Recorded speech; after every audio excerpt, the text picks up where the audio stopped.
All right. Welcome to Sideboard MTG. My name's Eric, and we've got a double Devs deck for you guys tonight. Doing a little bit of catch up from the Thanksgiving holiday, so we're going to be running two. We've got Mono Blue Meal and Jeskai Auras. Hope you guys enjoy. If you like the videos, give them a thumbs up. If you want to see more of this gameplay. If you got comments, leave them in the comment section below. If you're live, then let us know how you feel here in chat. And then, as always, if you like the content, subscribe to the content. You know, you want to see more of something you like. That's just how things work. All right, let's jump into some devs decks here. I've got the Jeskai Auras deck pulled up here, and I'm actually going to start out with it. If you guys want to check out devs deck techs, like if for some reason you happen to have not seen his deck text yet, then check the little icon right up here, the little information icon. There should be a link to both the Mono Blue and to the Jeskai Auras. So if you do notice over on the Mono Blue, those of you that are longtime fans of this channel and probably Dev's channel as well, he gave me a shout out. That was awesome. So much thanks to you, Dev. I appreciate it. If you happen to be watching, thank you so much for the shout out. It helps. It helps a lot, sir. Thank you. Thank you. Not even going to joke around with it. We've gotten about 100 new subscribers in the past 24 hours. So huge help there with the shout out. I appreciate that. We're going to be knocking on 5,000 subscribers here very soon. So we'll have to get something going for that, some kind of subscriber special, something. And I guess I gotta put that in work, since it's probably coming a little bit quicker than I had expected. Either way, we're gonna have some fun tonight. We've got a couple budget decks. Neither one of these decks will set you back far, and if you're playing online, I don't think either of them crosses the $100 value online. I know the Mono Blue doesn't. It's like 20 in paper, so it's like 2-3 tickets online. And then I really don't know how much this one cost on Magic Online. I don't think it's much. We're not using a lot of really expensive cards. These are a lot of cards that people just haven't really been playing with. So just not a lot there as far as value. So if you want to grab these decks, you can. I know some of you are a little bit worried about. I had a couple comments going. Someone else is going to be running Devs decks. Corbin Hustler or something like that. I can't pronounce his last name properly. But Corbin's going to be from Mining Modern. He's going to be running some budget Devs decks. That's not going to change anything here. I am going to continue running Devs decks just like we always have. And so no change there. So if any of you are worried about that, then don't be. We're gonna keep doing what we're doing. We're gonna keep having our Devs deck shows. As far as I know, Corbin's only gonna be running some of the budget decks. He's gonna be doing budget series and things like that. So that doesn't necessarily mean he's gonna be running everything Dev puts out, and I am. So yeah, no big deal. As far as this deck goes, though, it is a Jeskai deck. Now, as far as red sources go, we've got a Sulphur Falls, we've got Steam Vents, 4 of Steam Vents, 4 of Sacred Foundry, 1 Sulphur Falls, and then 2 Clifftop Retreat makes up the entire bulk of the red mana. Everything else is either blue or white. I would say that this deck is a Azorius splash red deck as far as the Jeskai makeup goes. And that makes sense here. I mean, if you just look at the sheer number of blue cards in the deck, you do need blue very early, and that makes sense. Why you would want the Steam Vents. You might need to pay that 2 life to be able to get down your Siren Storm Tamer on 1, so that you can follow up with a turn 2 Curious Obsession, and then be able to protect it with Dive Down. Just kind of like mono blue aggro does, right? That's kind of the game plan here. We want to be able to, put some of our key enchantments like Arcane Flight, and Aether Tunnel, things like that. We want to be able to put them on either Champion of Flame, a Danto Vanguard. If we get them on a Healer's Hawk and we get to cracking in for a little bit of extra damage, we're going to get some life gain off of that as well. So, buffing these guys up, making them very big, getting that extra life gain, getting, all of the extra, benefits of being able to buff our dudes up is going to be a lot of fun. And we do have, some double strike, vigilance, trample action here.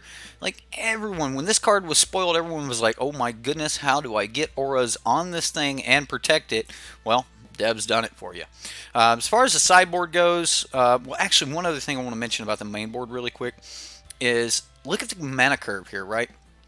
It's a 23 land deck, but we're not going over 2 converted mana cost in the main board. Now, in the sideboard, we do have a couple 3-drops. We've got some Slippery Scoundrels, which as long as you have the City's Blessing, this guy's getting in unblockable. He's going to give you, he's always checking for a Sin, so that, if you have the 10 permanents, you're going to get that City's Blessing. So Slippery Scoundrel, pretty good if you need to get through those barriers, get through those big board states, things like that. Slippery Scoundrel will help you get there. We've got Knight of Grace in the sideboard against those black decks. We've got Disdainful Stroke against the bigger decks. No, we're not stopping a Niv Mizzet, but stopping Crackling Drake's pretty big deal right now. And then, of course, when you get into a Golgari matchup, then this is like one of the best counter spells you can get your hands on. Conclave Tribunal, another great spell here, allows us for some really powerful turns, where we put some stuff on the battlefield and we tap that stuff to Conclave Tribunal, because it does not matter if your creatures have summoning sickness or not when you're convoking. A creature can be convoked because it's being tapped by another source. It's not actually tapping by its own means. So you can, play these creatures down. 1 mana creatures are mana neutral when it comes to casting, convoke spells. So that's really handy. And then we've got Spell Pierce, and when your converted mana cost is as low as this deck is, you're wanting to do as much as you can in the early game, and then just kind of get those last points to chip in, for the finish. And Spell Pierce is exactly what you need. I mean, we're going to be a little bit mana aggressive here. Not necessarily mana hungry, but we're going to need it in the beginning to really get set up and push that pressure early. And we're not going to be able to leave a lot of mana back. So Spell Pierce and Negate, really cheap converted mana cost on these spells. So that's going to be pretty handy. And then we'll talk about the mono blue deck as we get into that. For now, I want to get into some shout outs for the stream, and then we'll get started with some gameplay.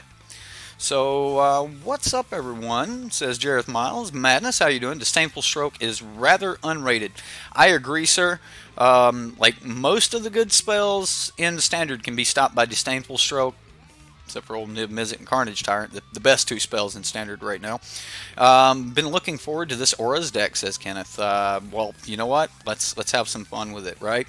Logical Order says counters to Fairy, and that's probably enough right there. There's enough reason to run a couple in the sideboard. Steven Steele, what's up, man? How you doing? Who else we got up here? Jack Breacher. What's up, Jack? Slippery Boggle does not need a reprint in Simic. Oh my goodness. Eric Drill. Yes, Eric was talking about the shout out that Dev gave, and again, thank you very much, Dev. What's good, boys? Mr. Tostin. You said the stream is all week at this time. What? You said the stream is all week at this time, spending time with the girl, so you'll try to jump back in. If not, tomorrow for sure. Absolutely, sir. I'm going to be streaming every night this week, and we've got a bunch of stuff going on. So we've got a bunch of community decks, things like that. We've got some donation bonus decks that we're going to be playing. We've got the Patreon decks we're going to be playing. So got a bunch of community decks. It's the last week of the month, and that's the week I tried to just get everything in, and like all of the community decks and everything. So you could say that the last week of the month is community week for me. So Madness and Jizza, what's up? How you guys doing? Poopy Fatty, are you up there? Well, you're not here. That was from yesterday. Boros Boons, hey, how are you? Honestly, can you have more fun than Mill? Yes, you can, says Boros Boons, and I agree. I'm one of those arseholes that say Mill is just bad burn. I do think that it's burn that has more like late game reach than most burn decks. Like if they start stabilizing and things, a lot of times there's not a lot you can do about it. If you can control the board, though, Mill can normally just keep getting in there as the game goes on. Grounded flag, and I don't understand that language. I have no clue what that means. Either way, let's get into some gameplay, shall we? Whew, it is getting cold here in Mississippi, ladies and gentlemen. It is getting a chilly. C-double-G. It's a giraffe. Okay. Okay. We won the die roll, so we would love to go first. All right, what can we do? Well, we can get our Swiftblade Vindicator down. We can get an Adanto Vanguard down. And then, so we can play like a Boros deck early in the game. And then later maybe get an Aether Tunnel or a Curious Obsession on one of these bad boys and go from there. So I'm going to keep. I don't think this is a bad hand, especially with the sheer number of blue lands that are in the deck. I'm going to have faith that we will draw blue. And until then, I am just going to be playing, some Swiftblade Vindicators and Adanto Vanguards and going from there. Look at that, ladies and gentlemen. Sometimes you just got to have faith. You know what? I'm going to get greedy. Like, should we get greedy? Or at least make him use his first kill spell on the Swiftblade Vindicator? Right? I think so. Swiftblade Vindicator. Here we go.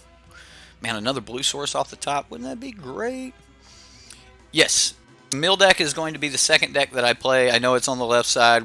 Most of us are in America, and you see the left side of the screen. You think that's number one or the first, and that sort of thing. But come on, blue source off the top.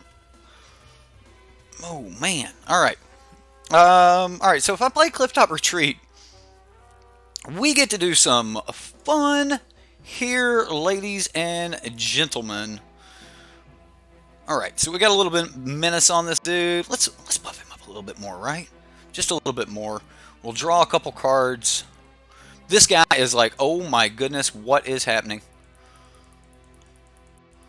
All right, well, we're going to draw a card for first strike damage. Kind of know they're a Adanto Vanguard. Not bad. We'll go for normal damage now. Draw another card because that's what this deck does. And then we'll pass the turn. Now, against the mono white deck, a lot of his early removal is either going to be like Baffling End or it's going to be like Seal Away. And since this guy doesn't tap, we're not really worried about those cards. Ooh, Steam Vents. I think I need to pay life for this. And I'm going to. So I'm going to say yes. We're going to pay the life. I'm going all in on this guy right here. We're just going all in.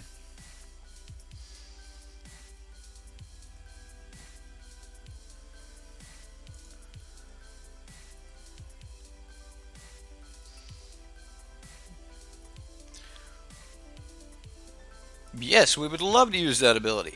And this is a nice turn 4. Very nice turn 4. We would love to use the ability. The ability is exactly what we want to use. Perfect. Okay. So we just pass? Like, I don't see any reason to play the Healer's Hawk or the Adanto Vanguard. I just really want to, like, make sure that I'm holding this Spell Pierce up. Oh, look at that. Got him! And that's a scoop. That's what that's going to be, a scoop. All right. Taking it home. I love it. Man, had to wait all the way to turn 4 to be able to deal with us. Yeah. This warms my heart like hot coffee on a cold morning. Jared, that sentence sounded a lot more southern than you normally sound. Oh man, that was good. That was satisfying right there. I think I need Spell Pierce. Negate might be handy. Like, just something says just setting back and like countering what the opponent's trying to do seems like a really good idea.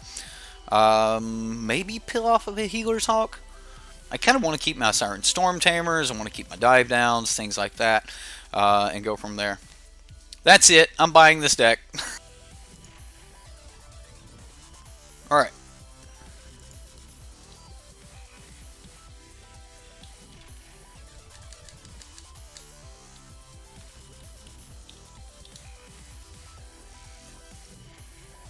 Oh. All right. We're back up. No creature. We got some Spell Pierce, Arcane Flight, that sort of thing. No creature. We've got the lands. We've got everything we need except for a creature. I think I have to mulligan to a creature. Oh, that is brutal. We have a scry. How dangerous is this? Man, like, do we go to 5 here? Like, we may just lose game 2 and have to go to game 3. Oh, come on. Keep? Let's put it on the bottom. Like, I was kind of wanting to keep the one-lander anyway. I didn't want to go to 5. Like, I think 5, we start losing our ability to draw creatures, so... yeah, I'll keep an eye out. One land, keep it. All right. It's me. You guys know me. I'll take that risk, especially if we win game 1. Legion's Landing. All right. Well, we'll play our Sacred Foundry and pass the turn. We did get our second land, so what could go wrong? What could go wrong?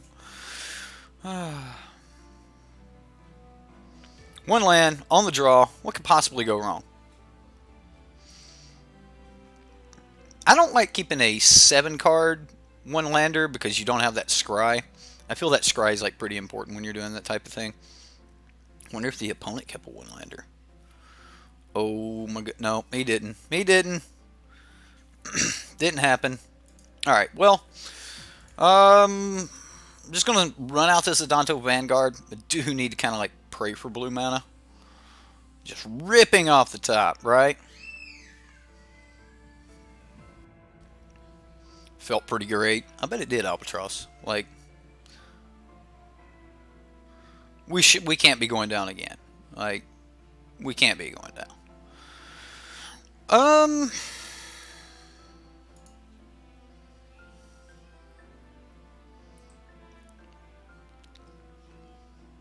I don't have blue mana, so I'm not going to turn this guy sideways. Get the CPR kit. Field of Ruin. Oh, you good fella. Thank you. Love this guy. Love this guy. All right.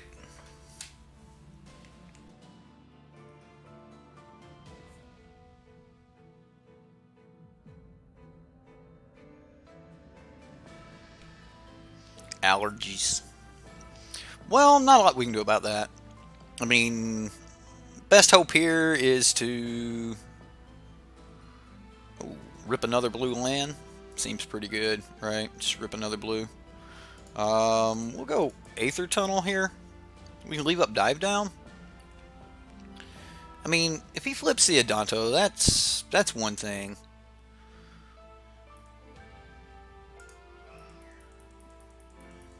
Can't be blocked, so we get to start getting in. Aether Tunnel, such a good enchantment.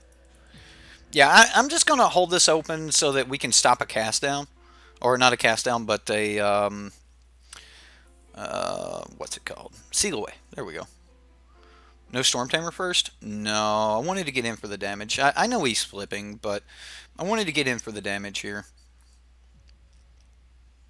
Like, I think with this deck, we kind of just have to race.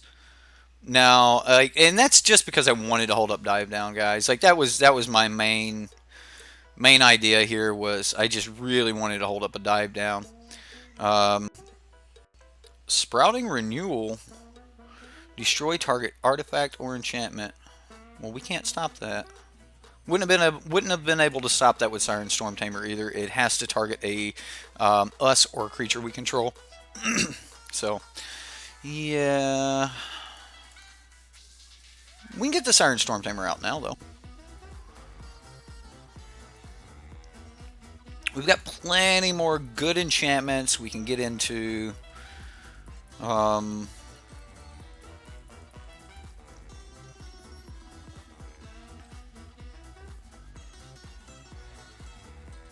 Boo, enchantment removal, right? Sprouting Renewal.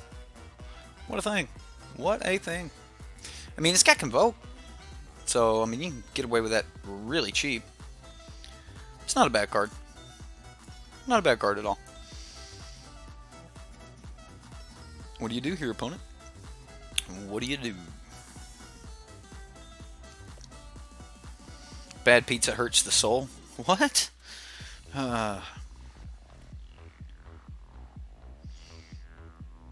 Oh man, that's actually heartbreaking, you know. Less than edible pizza. Why would you? Oh, because he just wanted to go ahead and play the other Legion's Landing. All right, well, kind of baddies does he have for us here? I take the 3. He gains 1, goes back to 16. Or do I block? Burn a Dive Down. I don't think I burn Dive Down here. I just don't.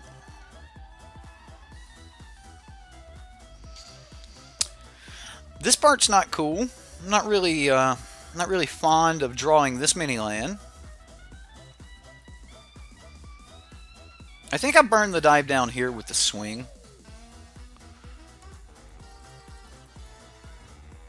This way I don't have to pay the 4 life. No blocks? No blocks, says the opponent.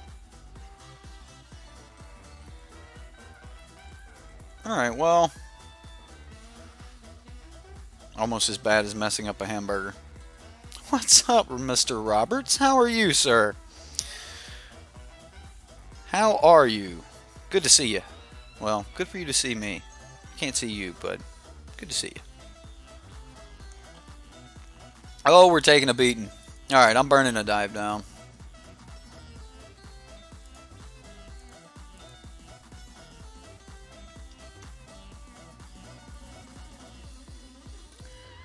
Okay, well,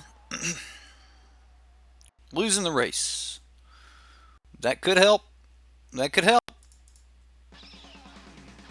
Now we just need a really good enchantment off the top.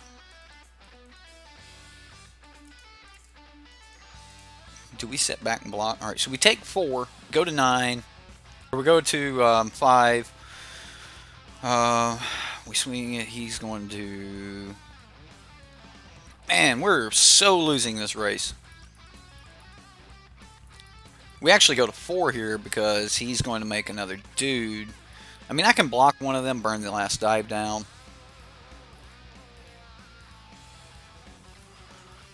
I don't know. I don't know why I didn't put no Sarah's Wings in here. Maybe you just don't need it. I mean, I like the idea of keeping the entire deck down to a converted mana cost of 2 or less. Makes everything just like really easy to cast. Ouch, man, this is brutal.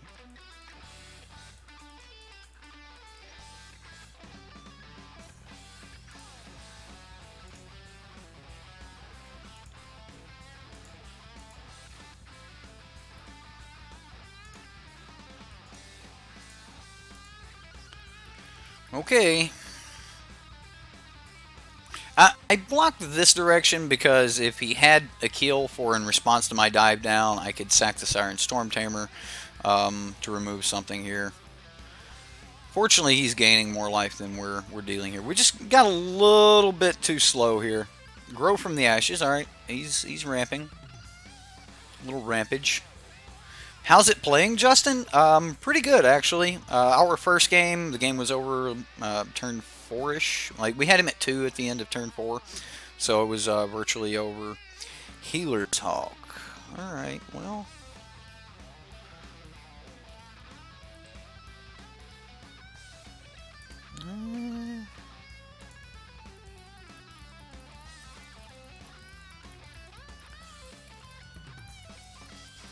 I guess this is about the best I can do. We can just push for a little bit of damage. We do have to continue the race. We have to keep trying to get him low. Healer's Hawk could be really good for us. Alright, he's coming in. I'm going to trade. Yeah. I'm going to trade both of these. So we're at 4.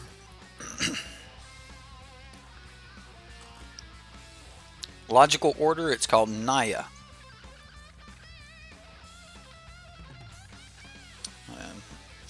Green Christmas colors are Naya colors. Fountain of Renewal. What are we playing against? Oh, that's a Siren Storm Tamer. That's probably not going to do it.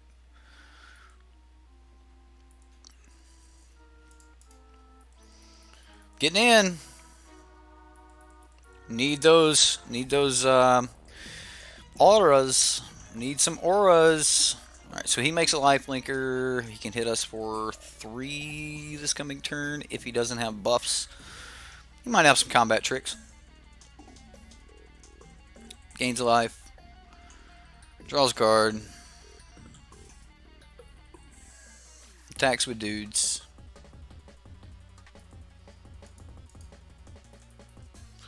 What a losing race. Losing race. Oh, come on.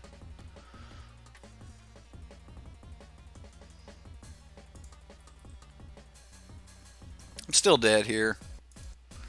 Yeah, just still dead. Otherwise, I'll lose both of my guys, and yeah, he makes a guy at the end of turn. I can block one. He swings with the other 2. All right, so Healer's Hawk might be beneficial here. What can we get rid of? He's going to have a lot of blockers, so I'm kind of liking the idea of Aether Tunnel. Dive Down's pretty good, but I'm actually going to take it out. I want the negates. Disdainful Stroke's probably going to be pretty good in this matchup. Knight of Grace is probably going to be really good in this matchup. So what cards can I take out? Let's say we don't go for the life linkers. We're going for Knight of Grace. The first strike I think is better than being able to block with the life link. I don't think that his deck is that fast, so I think we can get away with this. And then maybe we just take out one Spell Pierce since I brought in the negates, and just go from there. So you switched out for lifelink enchantments, and the deck was way more consistent. Okay, Squire's Devotion and Sarah's Wings. Okay. I mean, I like lifelink. I mean, Daybreak Cornet. That's a lifelink card. Good hand. I'm going to keep it. We don't have white mana. White is our secondary color. Red is our tertiary. So with white being our secondary color, we're liable to hit one, fairly easily. He's mulligan. He mulliganed to 6. Decided he could keep that 6. Let's see what happens. Maybe we get this Curious Obsession down and start drawing some cards. That seems like that would be a good thing. Legion's Landing. Alright. If I top deck a White Source, like, that might change things for me.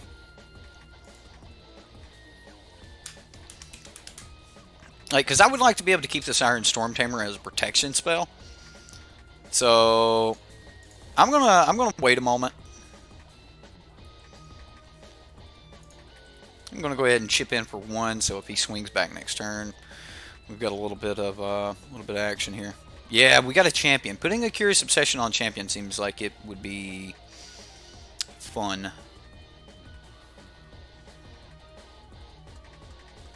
Got me. You got me, opponent. You knew that was a safe attack. Good on you. Ooh. Ooh. Curious Obsession.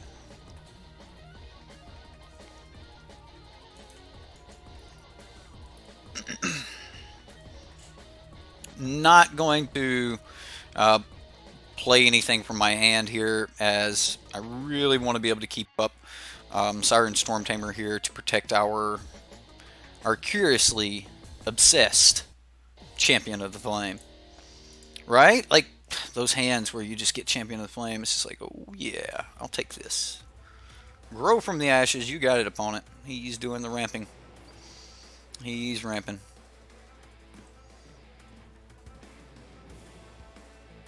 Getting in? Yes, says he. Ooh. I'm doing it. I'm doing it.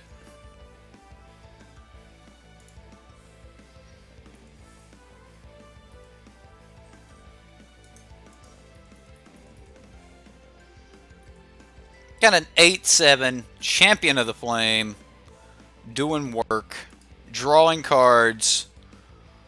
Oh yes. Don't mind if I do. Oh my gosh. Right? Wow. What a powerhouse. You know, when it works, it works. It's pretty good. Like, I'm not gonna lie, guys. Like, this may just be a fluke. Aww. Aww. Opponent. Alright. I never got to my negates to stop that kind of nonsense.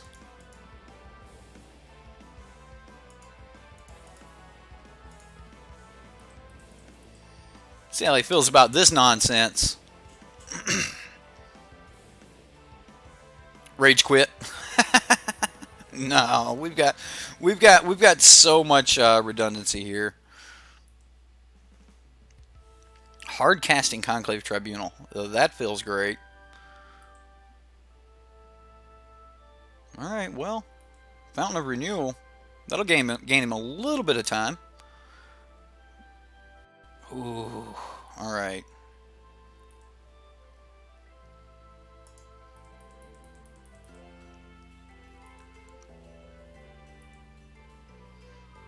I am going to go ahead and add a little bit more to the board. Just enough to be lethal next turn. No, we're not. We're not lethal because the Fountain of Renewal. What a thing. I could have played the land, but I want to hold more cards in hand.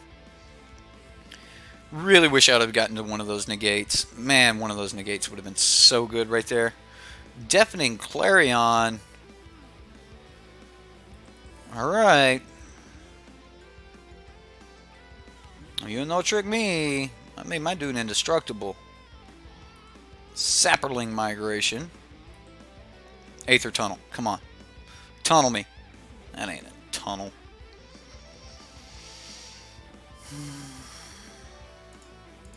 I don't want to pay life yet. Like,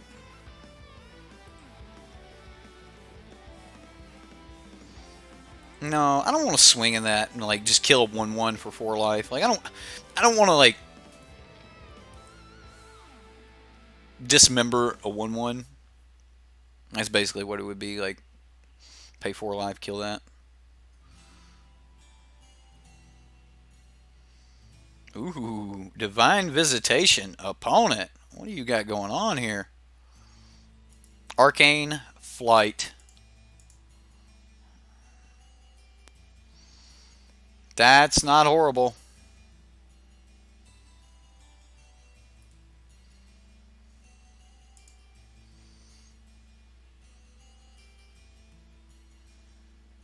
Do I pay for it? I think I just swing. Yeah. We just swing. We've got him at 3. He's got 1 card left in hand. If it's a token producer, or if he draws a token producer here, then we're gonna need a tunnel. We're gonna need some way to close this last 4 points of damage. Although another nice enchantment to put on this bad boy would not be bad at all. Ooh, he sacked the Fountain of Renewal. He's digging. Needs a way to make these angels. Can he get it done? Come on, opponent. Show me what you got. Couldn't do it. Couldn't get there. We took it. That's it. That's game. Just couldn't get up in the air. Couldn't make some tokens. Any token would have created a 4/4 flyer thanks to his divine visitation. Just didn't get there. Just didn't have it. Man, that was great. What's up, Katie? How are you? How are you? Showing a strong performance here. Yes, it is, Rocker. Yes, it is. What did Katie say? Everybody else is replying to her. Huh. Santa should be a planeswalker.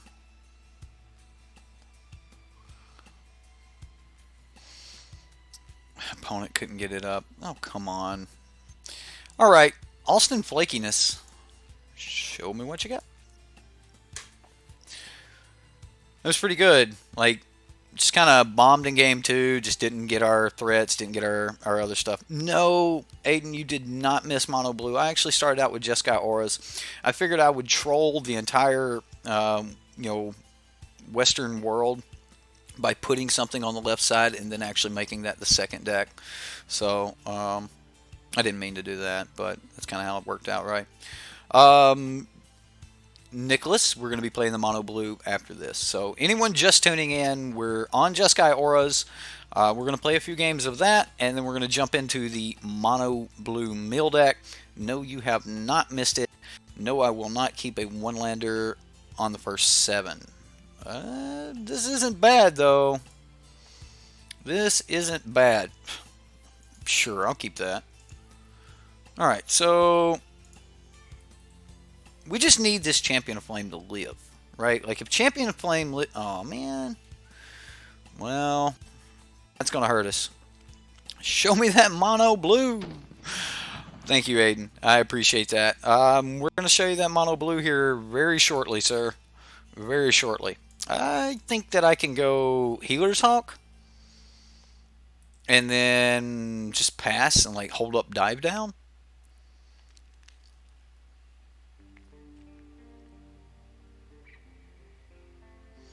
So we might be able to get like 2 things out of him for our dive down. You got a burn? You want to spend your burn right here? Spend it. Spend it. Do it. He did not do it. All right. Healer's Hawk. Getting in there. Oh, okay. Well, I am going to buff this Healer's Hawk. I don't think that I spend the other Curious Obsession on Healer's Hawk because it seems very risky, right? I think that we can hold off. Ooh, there's a Siren Storm Tamer. Alright, so that changes things. Alright, so we'll get the Siren Storm Tamer down, and now we actually have protection for the Healer's Hawk. The life gain here, this will be really good, but Lava Coil? Alright, well. You. Oh, and the shock. Took 2 cards from him, though. Not bad. So we get +1. So this will be 4. So he'll need another Lava Coil to be able to deal with this. Alright, so Champion of Flame. It does have to survive here, though, because I can't cast the Curious Obsession on it the turn that we don't attack. Like, if we could have attacked with anything, I could have dropped this Curious Obsession down. But remember, at the beginning of your end step, if you didn't attack with a creature this turn, you got to sacrifice Curious Obsession. So Um, Also, Dev gave a shout out to my channel. Yes, on the mono blue deck he did. Just wonderful shout out. Thank you very much to Dev for that. Ooh, Pyromancer. Just don't have any more burn, dude. Just don't have burn.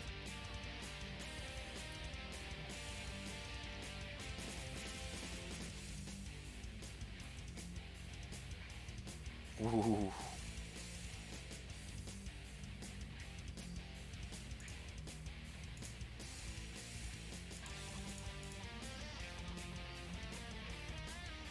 Don't have burn. Should be above burn now.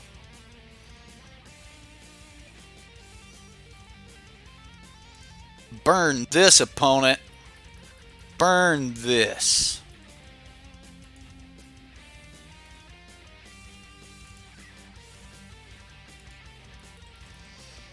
That seems pretty good. This red deck player is bad. What? You think so? Experimental Frenzy? Ooh, he's going all in. He's going to do it.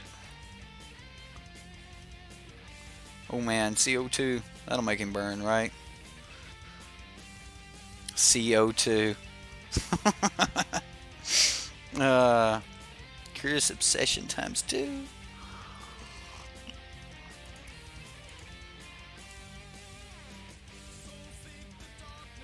And he scoops! He just scoops it up. Like, we just show him the next Curious Obsession, and he's like, nope, I'm done with that. Can't beat it. Can't beat it. It's just too good. And we're lethal on board, though. I mean, we're going to be swinging with 11 power, drawing 2 cards. He's at 10 life. Yeah. Yeah. He should have shocked the bird instead of blowing 4 cards on it.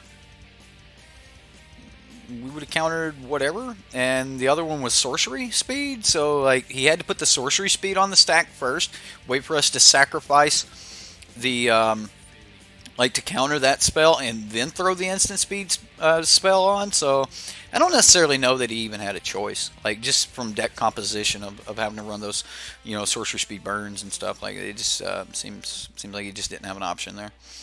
What do we bring in here? Like, Knight of Grace isn't really that great against mono red, but ain't that bad either.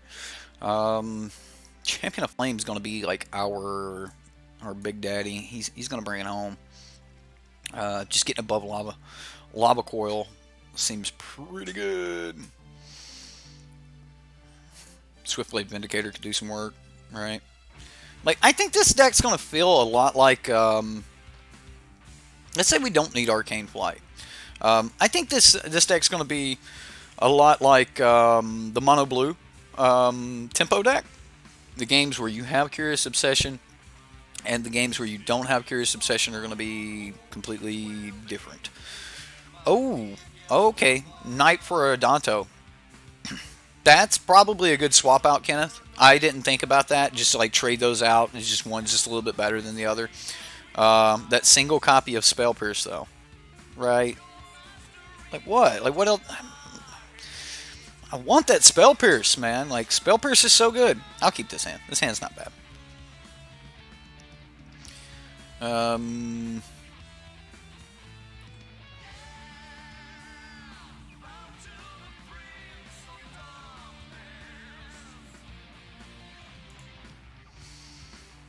How late do we come in here?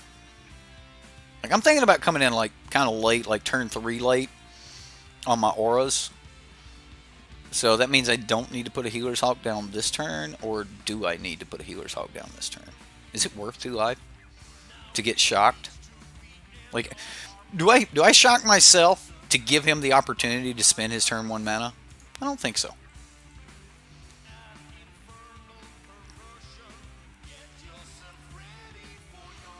Runaway Steamkin. Alright, well, do just have to run away with this Steamkin. Ooh, alright. Let's scare the hell out of him.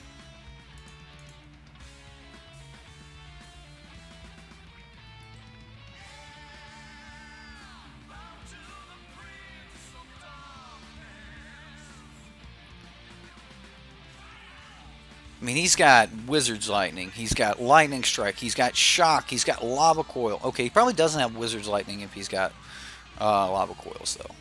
So aura, aura, aura, right?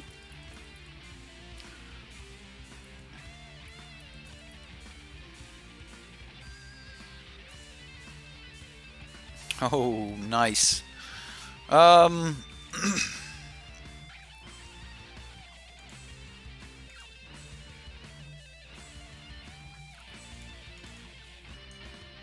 wrong one.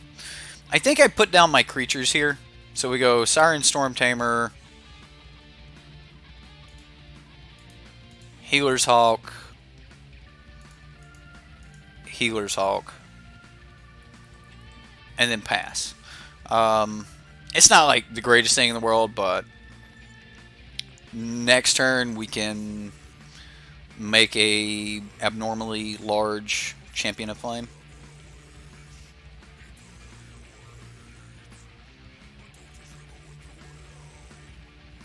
Shino Pyromancer. Alright.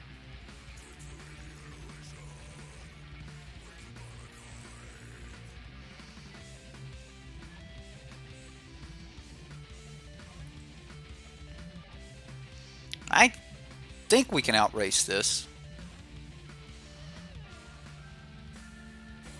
That's right, Eric. You play right into that Chain Whirler. If he had Chain Whirler, he'd already played it. He would have already played it.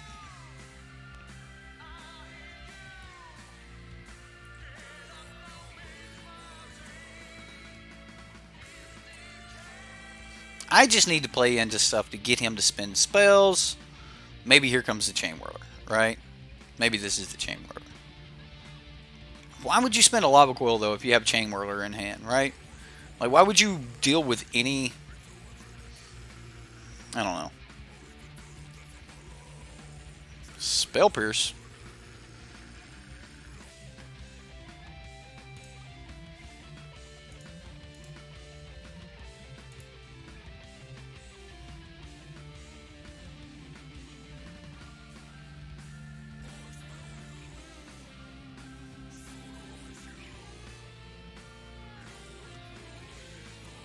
I'm going to attack. If he could easily just like take these off to use a instant speed spell. I'm gonna go for it. We're gonna try it. All right. Well, if he's got another lava coil, we're in trouble. If he doesn't have a lava coil, we might be all right. And then next turn, we've got a body that's going to do some work. Okay, so he sacked the counters. Shock.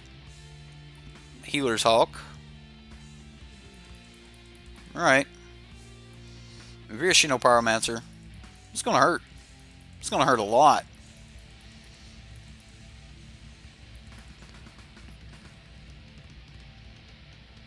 One card left in hand. Experimental Frenzy. He gets to use the card off the top if he wants to. Oh, it was a land, so his next card he can burn that. I think I'm kind of all in on this Champion of Flame.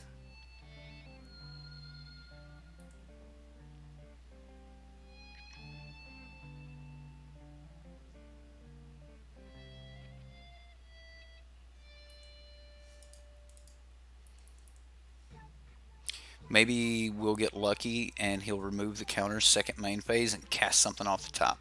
Nope, didn't do it. Okay, well.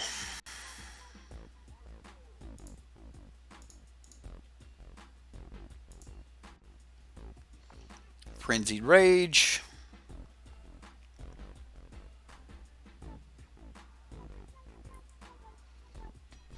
Alright, so we're taking 4. 5, 6, 7, 8. We would be dead to a shock. Oh my goodness.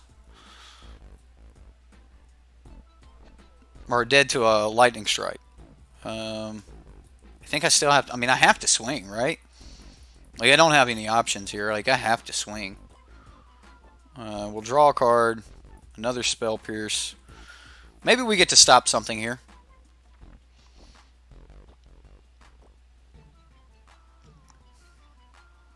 Get to Lava Runner. Okay. Another Get to Lava Runner. Is that enough? 1, 2, 3, 4, 5, 6, 7, 8, 9, 10, 11. Dead on board. Yeah, I could Spell Pierce that, but he would have been able to pay for it. Fanatical Firebrand. Okay. Alright, opponent. Alright. Alright. Right, if we survive, we win because we get to put the Aether Tunnel on and crack back for lethal. But we didn't survive. The Frenzy went crazy. He frenzied out on us. Alright, so yeah, I'll make that trade. Knight of Grace for Adanto Vanguard because like I definitely don't want to be paying life here. Knight of Grace plays around the monstrosity that is Goblin Chain Whirler. Maybe take out a Frenzied Rage. Submit that way. Anyone else sick to death of mono red? Man, I've been sick of mono red since 2010.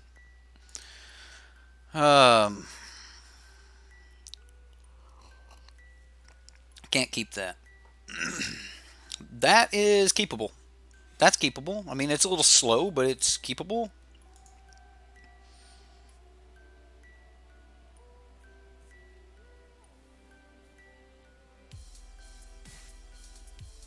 And put that on the bottom.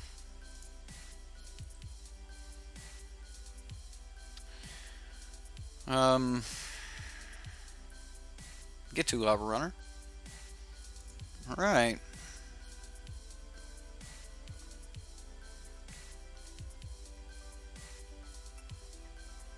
You planned on streaming goblins today, but you've been sick in bed all day. Oh man, that's horrible, Marcus. Hope you get to feeling better, buddy.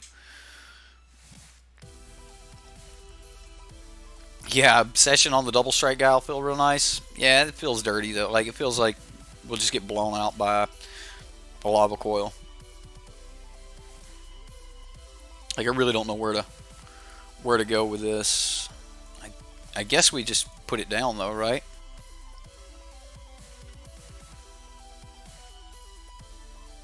I mean, I can't put Curious Obsession on it yet though. There's that shock. Right, needs protection. Yeah, fortunately it does. We're taking 2.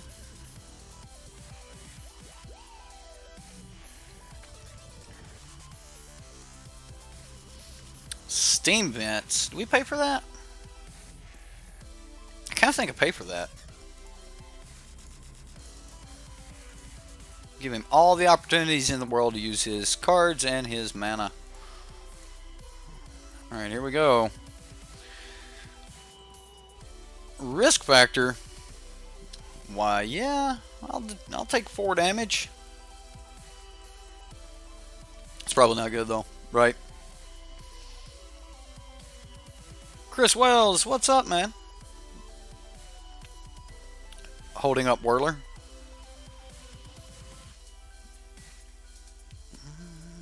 Maybe he's waiting on the Whirler. We've still put the brakes on him though.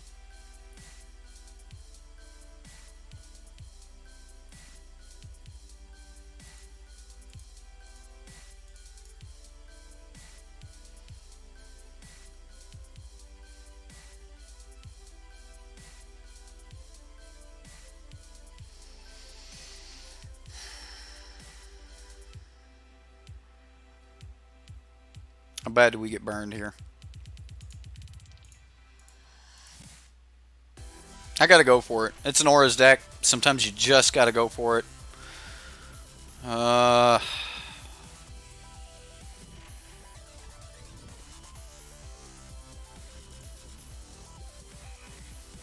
So now if he doesn't want me to draw a card, he's got to put 2 dudes in front of this. We draw a card. Hopefully it's a land that'll come in untapped, and I'll go ahead. Oh man, we're going to lose this to a lava coil. That's brutal. That's brutal. That hurts. I mean, we can build another one next turn, but like just losing this to lava coil feels bad. Experimental Frenzy, we might be able to beat that. Maybe. I don't know. Like, this maybe. Right? Lava Coil is so scary. You just got to get so... Ooh. Frisky, frisky.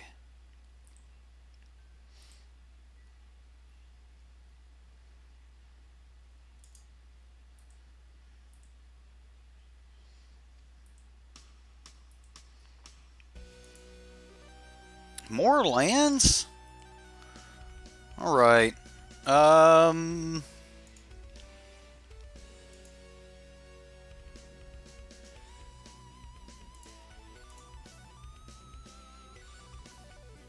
mean, he has to have the Lava Coil off the top of his deck.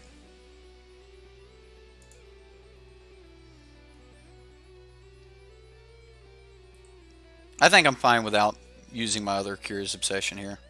How many lands does this deck run? 23. Possibly could get away with like 22.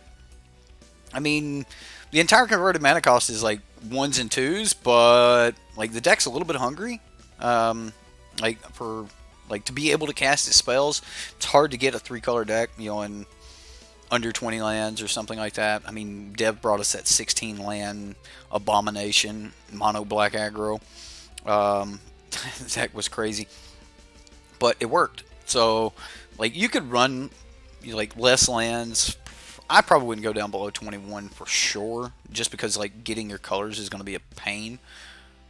That's at me. Oh, this could get bad. This could get really bad. So now he gets to like flashback risk factor. He's not going to do that because then I just give him. Okay. And we're just dead. Just dead to the board. Mono red. Too many burn spells, too many ways to deal with it, so. That should be the name for the deck now. The Mono Black Abomination. Right? Maybe. Alright, so we lost a Mono Red. Maybe I could have played that differently, but I don't know. Anyway, what's up, Rich? How you doing, sir? Chris Wells. Is Shieldmare in the board? No, it's not. There's no Shieldmare. This is not a bad hand. I don't care about like deck I'm coming up against. Like this would be a keeper, just because like the turn 1 Siren Storm Tamer, Dive Down, and Curious Obsession with double blue on turn 2. Dang. Okay, against that deck, it's not that great. So Healer's Hawk will kill Fanatical Firebrand. We could Siren Storm Tamer kill it.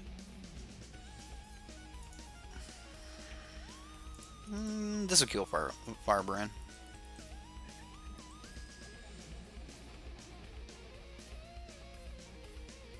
Another red deck. Jeez. Red deck wins equals BAE. I don't even know what that means. Dark Dweller Oracle. Sacrifice it, exile the top card of your library. You may play that card this turn. Okay. It's just another way to clear the top of the library. So this is just another... Okay.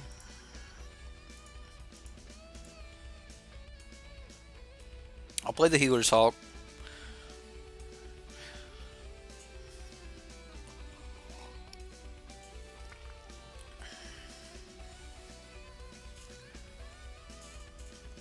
Should check out the Goblin Frenzy deck of yours. I think we are checking out your Goblin Frenzy deck. Yeah? Goblin. A card that just screams, I want to work with Experimental Frenzy. Another card that screams, yeah. Speaking of goblins. Right? Oh my goodness. Well, I know that we get to get in with a Healer's Hawk because we have protection for it. I'm just going to take the 2 here. I like that you can use this even though you've turned the creature sideways. That feels more like a red creature to me. Like, you still want to be able to get benefit from attacking. So.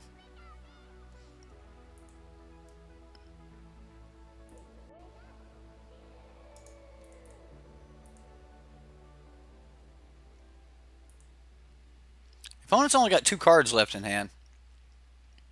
We will draw another card. Spell Pierce isn't bad. That'll be good for like countering his Experimental Frenzy this turn, which I will do. Like straight up, if he goes like sack this or play land, play Experimental Frenzy, whatever, I will straight up counter that thing. Okay, we take 3.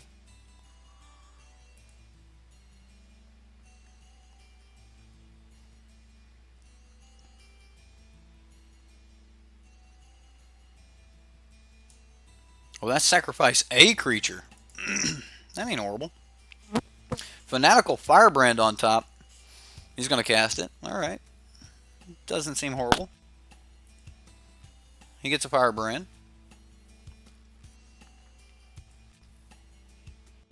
Another Healer's Hawk for us.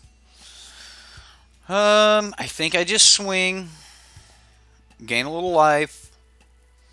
We keep up dive down. Like, we just keep trying to negate his attacks by gaining some life back.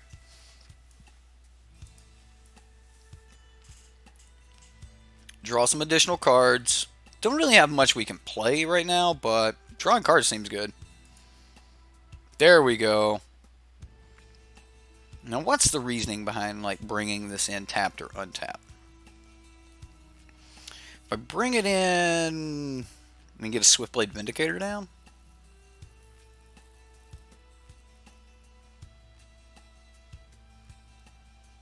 I'm going to say no. I'm just going to say no. And then I'll play my Healer's Hawk as a kill spell for the Fanatical Firebrand. And then pass the turn. And we still get to hold up the die and the spears. So we've got options. We can do things. Stuff can be done. Look at that. Look at that kill spell. Got him. Legion Warboss. He might have us now.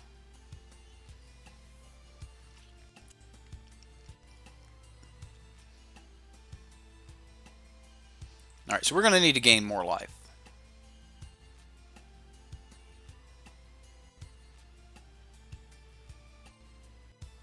More dive downs seem good. Let's gain some more life.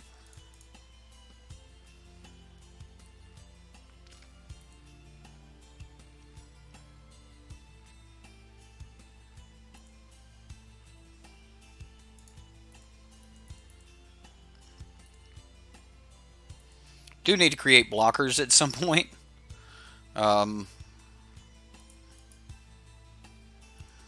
See, that's not bad. I'm still not going to bring it in untapped though, but I mean we're taking a little hit next turn, so we'll see what happens. Mono red goblins. Nothing held back to stop Mentor. No, I can't, man. I just can't, because like if I don't swing, then I lose Obsession. If I lose my Curious Obsession, I'm losing my momentum, and then I'm just kind of in trouble. Like, yeah, he's swinging for a ton of damage here. It's like 6, what? 1, 2, 3, 4, 5, 6, 7? 7 points of damage.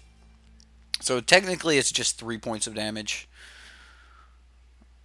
Now, next turn we'll be able to play Swiftblade Vindicator. We'll be able to Adanto's Vanguard, that sort of thing. A Vanguard's not really great here, but Swiftblade Vindicator is pretty good.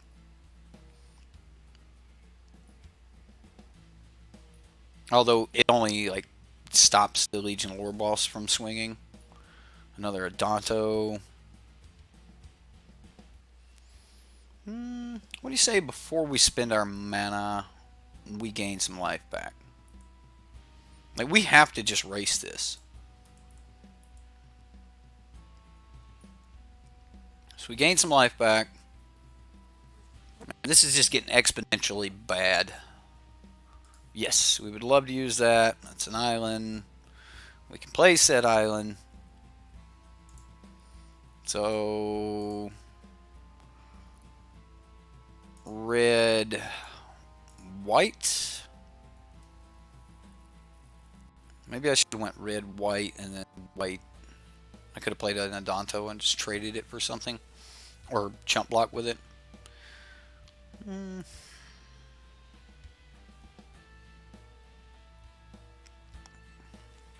We still get to, like, burn a dive down here.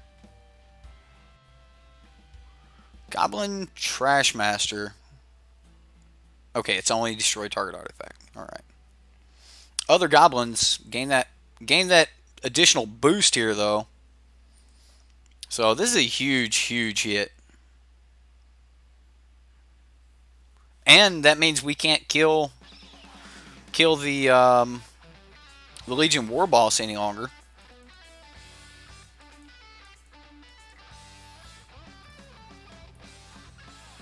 Alright, so Mentor happens. We'll move to blocks. We can block and kill the 2/2, but if we do, we take 1, 2, 3, 4, 5, 6, 7, 8, 9, 10, 11, 12. We take 12.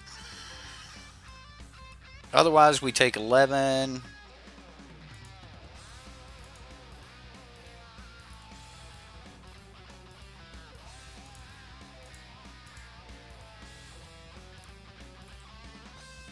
Alright, we need Aether Tunnel off the top. That's not an Aether Tunnel. It's not an Aether Tunnel. Alright.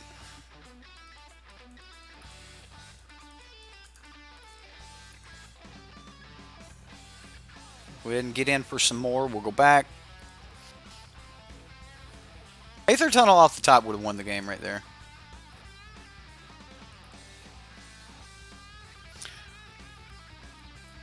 Ironically, we need auras really bad here. Yeah, we do. Alright, so white, Adanto's Vanguard.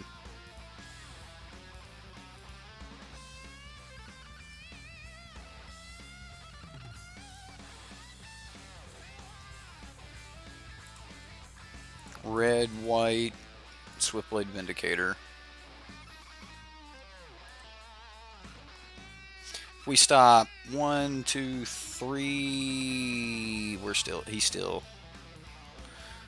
Oh no! There's the Chain Whirler. GG. GG. Yeah. Dragon Lord, what's up, sir? I got your message when I got on earlier, and Dragon Lord won his first trophy in a draft today. That was pretty cool. So congratulations to you, sir. Yeah, Goblin Chain Whirler got in there, did things. Okay, so against goblins, let's take out Adantos, bring in the Knights of Grace. I don't even actually like that last hand. We just had like creature after creature. It feels like he's like a lot more goblins than he is like burn spells and stuff. So I'm actually going to take out Spell Pierce. I'm going to take out maybe some, like, do we want Dive Downs out? I think I'm bringing in like Conclave Tribunals. Yeah, let's bring in the Conclave Tribunals. Just go from there. I think he meant like an actual Magic Online trophy for doing well in the tournaments. You get you earn trophies, and then you can enter the mocks if you get 35 points. I think it costs 35 points to enter the mocks. I've never actually pushed for it. It's one of those things where if I win all of these tournaments, I get to go to another tournament. And then if I win there, I get to get into a qualifier. And if I win there, I get to go to another tournament, which would be the Pro Tour. Like, so it's win a tournament to win a tournament to win a tournament. It's not the worst hand in the world. We don't have any auras, but it's not horrible. I've had worse.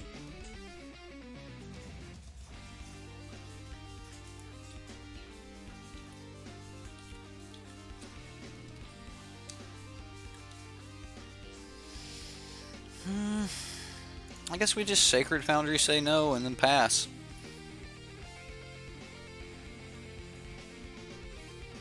Yeah, like there's a lot of people that have actually came from Magic Online and did well and like made it to the Pro Tour. Probably one of the best known players that like came from Magic on, pretty much exclusively, as far as I know, was this guy like his name's Reed Duke. Some of you guys might have heard of him, right? He's pretty good player, right? He was originally a Magic Online player, and then we've got was it Nettles? Nettles last season was trophy winner, and he was playing red black, but he's known as Jabberwockies on Magic Online, and yeah, he was the season winner. He had like 35 trophies.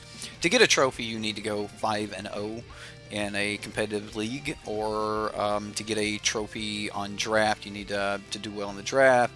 Basically, you need to go undefeated. You're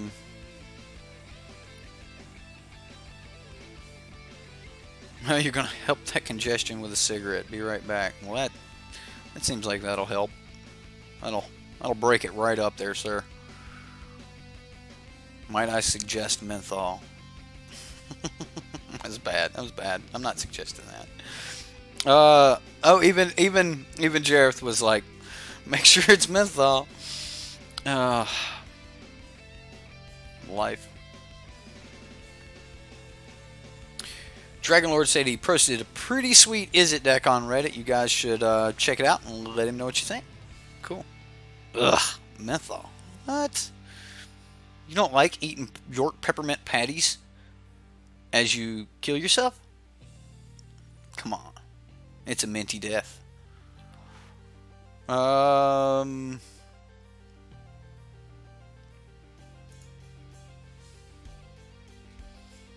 need stuff. This Goblin Chain Whirler is going to be so bad.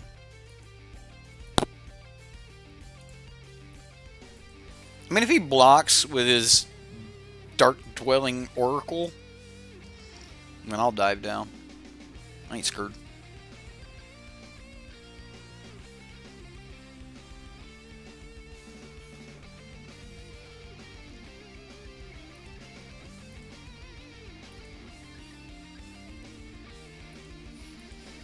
Try to play around the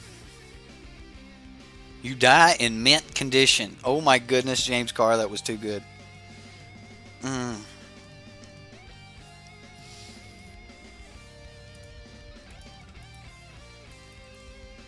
Were you planning on swinging this turn opponent? Because I don't think so.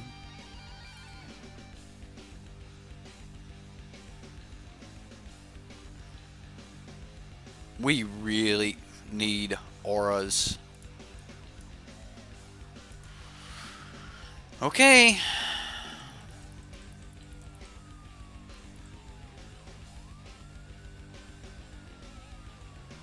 I can't swing.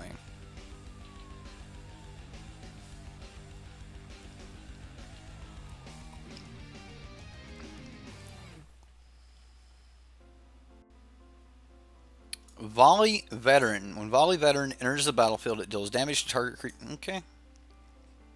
Equal to the number of goblins he controls. So, which one's he gonna burn?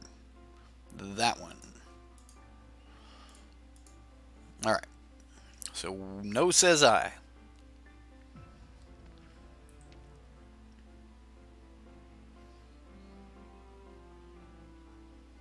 And again, we hit the brakes. Oh man, this is just so bad. All right, red, white, Vindicator, Knight of Grace, pass. I mean, so first game we got no auras. This game we're still not getting auras. Tons of creatures, just not getting the auras. Which is kind of like opposite. Punt. What'd I do? What'd I do? How'd I punt? Katie. What'd I do?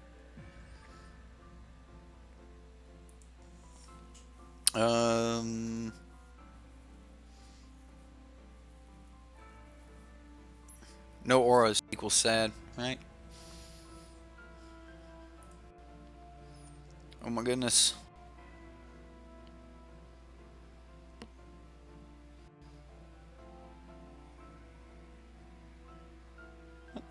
Like, the only thing he can swing with is a Goblin Chain Whirler.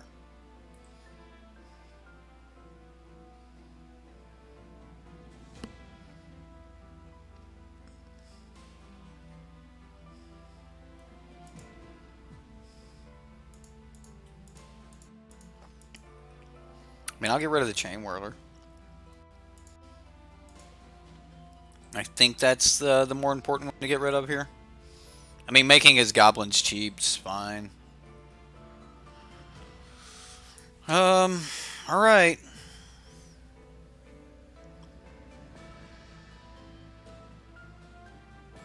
Is he going to start sacking dudes? He is. He's sacking dudes to be able to play Goblin Crater Maker. That's pretty good. That's pretty good. He deals 2 damage to target creature. He's going to sack something else. Alright. Siege Gang Commander. Thank goodness he can't. He can. All he's going to do is sack like 2 more dudes. Sack. Oh, he sacked that. Oh, that's right. It costs 1 less. Oh, man. That's brutal. Brutal. Alright, opponent.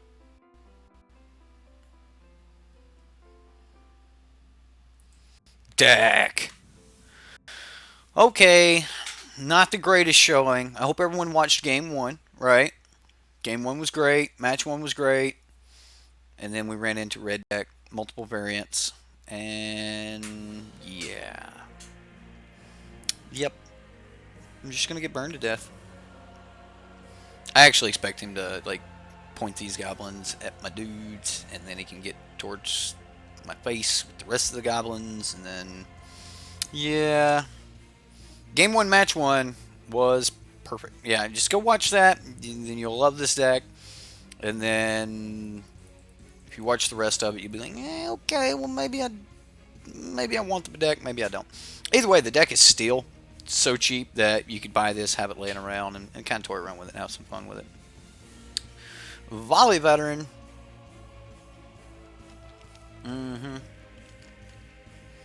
Gonna do like 25 damage. Yep. Seems like a thing. Yeah. He dealt 8 damage to our Champion of Flame. Still can't swing in on our Swiftblade Vindicators. I don't understand.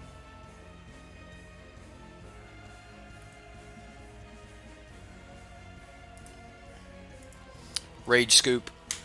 Rage Scoop, everybody. Oh, look. We would have drawn another land and a Curious Obsession, and then another land, and then a Conclave Tribunal. Oh, yeah. Okay, well, it doesn't always fire off that perfectly, but so maybe we just found bad matchups, right? Like maybe mono red is just not the greatest matchup in the world because of Goblin Chain Whirler and ridiculous amounts of burn spells and stuff like that. So mono red not good, whether it's goblins or whether it's standard mono red with you know, the frenzy and just all the burn spells. So you know, they got a lot of ways to 2-for-1 you and things like that.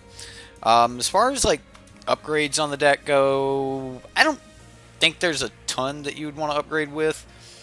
I guess if we went into, like, if we did a quick search, we go for enchantments that are white, blue, or red. Can we say auras? Subtype aura? There we go. Okay, I don't think you can do that on. I don't think you can do that on Arena. I don't think you can like sort this way. So I don't think I would want anything over 2 converted mana cost. Sea Legs has flash. Be good on your pirates, but wouldn't be that great on anything else.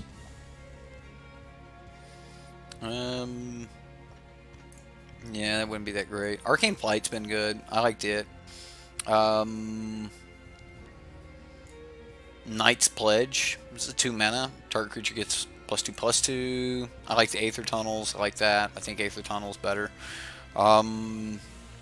this might be fun, right? Like to turn your little dude into like a Carnage Tyrant or something like that. That'd be pretty sweet, right? Like, okay, my guy is now a Carnage Tyrant, or my guy is now a Niv Mizzet. That would be pretty sweet. As far as, let's see, Maniacal Rage. What is Maniacal Rage? Oh, can't block. Okay, well, I think Frenzied Rage is probably a little bit better than that. Sea Red's not a bad card. You still got to keep attacking with it, but it gives them first strike. Swashbuckling's not bad. Gives them haste. I like the Crown. The Crown seems really good. Enters the battlefield though, it does 1 damage to the enchanted creature though, so you can't like really throw it on. But it's +3/+0 and gives trample. And then we get into the 3 converted mana cost spells. So there's just not a lot going on, but all in all, I really like the deck. So like if you guys are going to be watching spoilers as the spoilers start coming out, just kind of keep this deck in mind, and then let's just kind of pay attention to any auras that come out that are 2 converted mana costs or less, and Jeskai colors, if you will, and we can just kind of hope that we get some stuff. Crown on our 1/1s seems awesome, right? Doesn't it though? Man.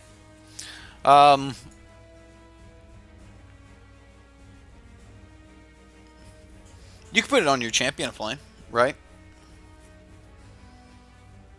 Because as the Crown's trigger is put onto the stack, state-based effects would check before it would resolve, and your guy would already get the +2/+2, so he would be a X3, right?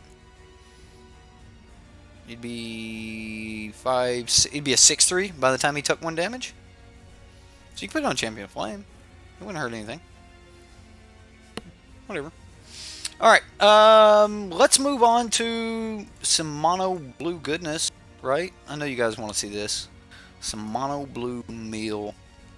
Oh, I saved the best for last. Here we go. What was the enchantment they ran in Innistrad Humans? Yeah, that was Angelic Destiny, sir.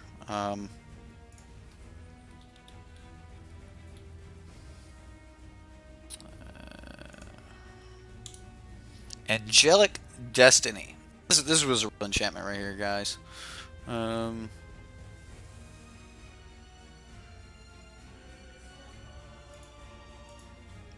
What? Where's that? Why can't I find this thing? Oh, because I can't spell. That's why. Good job, Eric. Gee. Alright, so Angelic Destiny. Where was that at? 4 mana. We gotta get up there. We gotta get up here. It's gotta be Angelic Destiny. Here it is. Alright. 4 mana. M12 back in the day. All the other good stuff. An enchanted creature gets +4/+4, has flying and first strike, and is an angel in addition to its other types. When enchanted creature dies, return Angelic Destiny to its owner's hand. So, like, you'd put this on, what we called Haunted Humans, because the deck ran like this Moorland Haunt, right? So you'd put this on a human, the creature would die, you get it back, you would then like pay like 3 mana to turn that creature into a spirit. You'd put this on the spirit would die, you get it back. You just never got rid of it. You would never get rid of it. Yes, I did see the shout out for those of you that have just shown up. Dev did give me a shout out. It was great. It was basically about 100 new subscribers in the past 24 hours. I'm sure there'll be a few more to trickle off over the next couple days, but YouTube normally gets most of its views in the first 24 to 48 hours. So most people are going to see that shout out, or have already seen it. But about 100 new members to the community here, thanks to Dev's shout out. So it was a big shout out. Much love to Dev for that, and welcome everybody that's new. We have been playing Dev's deck. I went back and looked today, and I have a Dev's deck that was streamed 1 year ago. Now I've only been streaming for a year and a month, right? So I started streaming, I started doing meta coverage, started doing that type of stuff. By the way, I've got a state of standard meta coverage video coming up for you guys later this week. I'm going to bring that out. I'm going to make sure that it comes out before F&M. Before F&M this weekend, so you guys will all be able to look at that sometime midday Friday and kind of get my idea on what's going on in standard, kind of give you some ideas on what you should be looking forward for F&M, that sort of thing. So we do have a state of standard deck coming out this Friday. We've got a bunch of Patreon decks, we've got donation bonus decks, we've got other community decks and stuff like that that are going to be filling in the gaps. And then I think this Friday I might end up playing some Friday Night Magic online for you guys. And if I do that, I'm going to be playing with Adrian Sullivan's Jeskai control deck. Now it was the Niv Mizzet deck that ran 4 Niv Mizzets, and it was just like this brutal deck, but Alright, so speaking of that Niv Mizzet deck that won, what was it, Milwaukee? I want to just jump straight to a particular card that Dev chose to put in this deck that I think might actually have a little bit more merit than just being in these budget decks, right? And absolutely, like, by all means, smash that like button, hit that subscribe button if you're new, that sort of thing. Thank you very much. Yeah, I normally don't stream during F&M. I really don't, but I thought about like just running an F&M of my own. So those of you that didn't go to F&M, you can come hang out with me. It's fine. Control is just so boring to watch. That's why I picked this control deck. This particular control deck, it just kind of finishes the game really quick. Like, you control, slam Niv Mizzet, untap, and game over. And we got to see Adrian do that quite a few times, like just outrunning Carnage Tyrants and other crazy stuff. So, alright, because there's so many Niv Mizzets getting played, let's talk about this card right here, Deep Freeze. Now this is an enchantment, so you're not going to trigger Niv Mizzet. When you cast it, it's going to turn Niv Mizzet into a 0/4 defender, and it's going to lose all other abilities, and he's going to be a blue wall. So this is a really clean 3-mana answer to Niv Mizzet. Just want to throw that out there, right? Like, this is a very, very clean answer to Niv Mizzet. Otherwise, you need some good enchantment. You need some way to make them sack. Like, you need a non-instant or sorcery to have a clean answer. So you have Goblin Chain, or not Goblin Chain Whirler. You've got what's the black card that kills things when it enters the field? Ravenous Chupacabra. Ravenous Chupacabra is a clean answer. Most of the time they don't have other creatures, so Eldest Reborn's a nice clean answer. So, that sort of thing. You're right, it also hits Adanto, things like that. But Deep Freeze, when I seen this card in Dev's deck, I was like, Dev, you thought this one through, fella. This is a really good card. This is probably better than we've been giving it credit for, and we're just looking at it like, it's an aura. Who wants an aura, right? This is not a bad card. Not a bad card at all. But, I would rather them have a 0/4 Niv Mizzet that did nothing than for them to have, like, I don't know. I'd rather have them have that than whatever. But I personally, my favorite answer for Niv Mizzet is Conclave Tribunal, Ixalan's Binding. Ixalan's Binding is a really good one because in most of those decks they can't get rid of Ixalan's Binding. So, alright. We do have, Blink of an Eye, which is a pretty good card here. Let's talk about like how we're going to be milling people, because this is a mill deck. We've got 22 islands in the deck. That's the mana base. Nope. my bad. 21 islands and a Memorial to Genius. Oops, my bad. All right, we're going to be using Drown Secrets here. Whenever we cast a blue spell, hopefully we'll draw blue spells. Whenever we cast a blue spell, target player puts the top 2 cards of their library into their graveyard. Alright, not bad, not bad. Psychic Corrosion. Whenever we draw a card, each opponent puts the top 2 cards of their library into their graveyard. Alright, alright. So, at this point, we just need to cast blue spells, check, and draw cards. Well, let's see how we draw cards. We've got 4 copies of Chemist's Insight.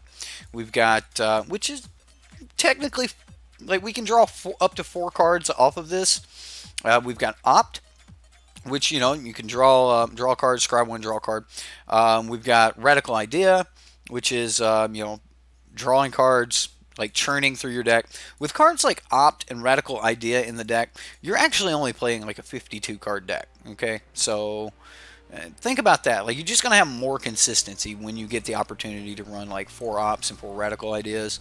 Like, you're running a 50 card deck, something like that. We'll say 50, not 48, because you're not always going to be flashing these Ops back, or these Radical Ideas back. It does cost a little bit of mana to kind of churn through them, but yeah.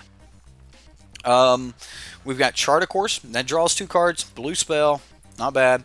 Now, Dev did say in his deck tech that, like, there's no creatures here. He wants to keep their main board removal completely turned off. He wants to make them have as many dead cards in their hand as absolute possible. So, I'm telling you, Detection Tower needs to see more play, probably. Chart, of course, has no way to draw, like, to not discard. You are going to be discarding, but that's okay. I mean, we can just throw away, like, a Radical Idea or something. And then, you know, we've got Blink of an Eye to, you know, return problematic permanents back to your opponent's hand. Like, maybe they put, you know, one of our mill enchantments or something under their enchantment, and we just bounce it and then try to go off the next turn. And then we've got, you know, Deep Freeze to stop those, you know, problematic creatures. We've got Water Knot to tap down those problematic creatures. Now, granted, you don't really want to tap down like a Nib Mizzet, because, you know, they're just gonna like cast spells and ping you to death, right? So that's not gonna be that great. You don't want to like put this on like Thraxos or something else that has other ways to untap, because then they just cast a historic spell and it untaps anyway. But who's playing that, right? No Patient Rebuilding. He was talking about how he wanted this to be a more active mill deck and not one of those, you know, on turn 5 I'll play my mill card and then just kind of like start, you know, like, this is not a control slow mill you to death. This is one of those, hey, I need to get down Drowned Secrets, I need to get down Psychic Corrosion, I need to get like all these cards down, and then on turn 5 or 6 just kind of try to go off. So yeah. 4 Cleansing Nova, 1 Lyra has been doing well in the best of 1 in Arena. I would say it does. I'd say best mill is going to stand its best chance in those best of 1 games, where you don't do that bad. You know, you don't have to worry about, you know, counter spells or anti-enchantment or something like that. So yeah, this is an aggressive mill plan. And for those of you that are kind of new to the mill archetype, like you bring up something there being on Arena that reminds me that we've got a lot of new players to Magic that are, you know, part of all communities now. What's up, Caleb? We've got a lot of new players to Magic, so I want to explain something about mill, right? Remember, the game's all about math. You start at 20 life and 60 cards in your main deck most of the time. Like, most decks have 60 cards. Some people put 61, 62, whatever. But most decks have 61 or 60 cards in them. So, with that in mind, you need to mill 3 cards to equal 1 point of damage. Alright? So, if I play turn 1 Fanatical Firebrand and just sack it and take you to 19, that's the same as putting you at 57 cards left in your library. Now, granted, there's not a lot of mill cards that help you do that, but your opponent's going to draw 7 off the top, so your opponent automatically starts at, what is that? 3 cards, 17.66, repeating, of course. Node to Leroy Jenkins. Ode to Leroy Jenkins. But the opponent starts the game at 17, 17.66 life. So you kind of get that little start, but yeah. We've spent 12 minutes talking about the deck. You got somewhere you need to be, Madness? You got a date? No? Alright. Sideboard. Moving on. Unfortunately, Leroy Jenkins, right? Oh, man. Going to watch Dev give the breakdown. You'll be back. There you go. There you go, Jack. Link is right up there if you guys want to see Dev's breakdown. Dev's got his plan, so you're fine. You're fine. You'll be all right. There's someone out there for everyone. Anyway, syncopate, counter spells, negates, more counter spells. This is a weird card. We got a couple copies of this in the main board as well. I probably should mention it. Precognition Field. Now this is a card that I've kind of overlooked, right? Caleb Hell, you played with me earlier. Oh man, were you playing a red deck? If you were playing a red deck, then sir. If it wasn't the Goblins deck, then I'm just disappointed. But don't let madness bully you. You do you. All right, Precognition Field. You may look at the top card of your library anytime. You may cast the top card of your library as long as it's an instant or sorcery card. And you can pay 3 to exile it. You can still cast cards from your hand. So not exactly Experimental Frenzy, but in a deck full of... Oh! You play Fortnite. Yeah, I played one of my first couple games of Fortnite today. That was brutal. It was brutal. Anyway, you can still cast, like, this is not Experimental Frenzy, but in a deck full of instant sorceries, we could just chain off with the Precognition Field. And we got a couple more cards in the sideboard for those control matchups. We've got some Murmuring Mystics in case we do need to do that, so, yeah. Stop asking questions. Just go play. This is already a double. I was just going to do two decks of both, or 2 games of each deck, but then I figured you guys would, like, you know, crucify me or something, so I decided not to. Oh, you tried Precognition Field in Arclight deck? And it's a pretty sweet card. So you liked it in the Arclight Phoenix deck? It seems good. I mean, like, the thing about Arclight Phoenix is this is not a bad hand, guys. This is not a bad hand. I mean, if we're going to be an aggressive mill deck, this is where we're going to do it. We're dead. I don't know what else to say. Like, do we opt? Okay. So you need a card that does, like, if they mill a white card, then they do it again. If they mill 2 cards that share the same color, they do it again. Sphinx's Tutelage. Oh, man. Do I opt here? Or do I just wait? Because, like, we just don't have a lot of choices. Like, we know that turn 2 is full, alright? Because we're Drowned Secrets on turn 2. Scoop till we get a control matchup. Well, Dev said that in his deck tech that this deck loses pretty hard to anything aggro. I'm going to save it. I think that it's right to save it because it goes really good with our turn 3. Opt is the new counter. Right. What else am I going to do? Pass the turn and use it on turn 3 when I play the other Drowned Secrets. Mill them for 4.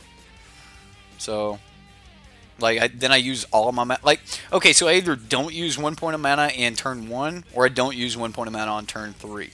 Using the 1 point of mana on turn 3 will net me 4 more cards of meal, which is, you know, 1.33 damage. So, that being said, he's actually...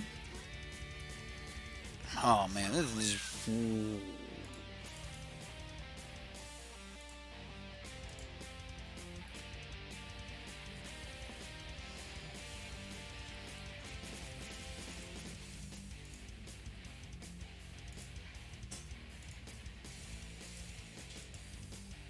Oh, we're doing it.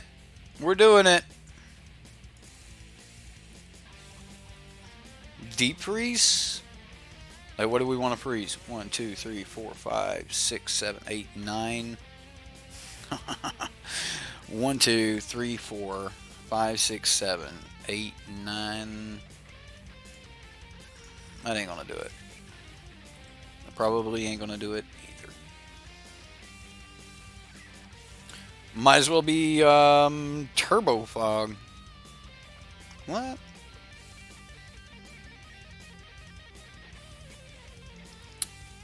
That will change the game plan right there. Okay, so I was that'll not quite be enough. I think we're at 2 here. I'm not gonna add it up. I think we're at 2.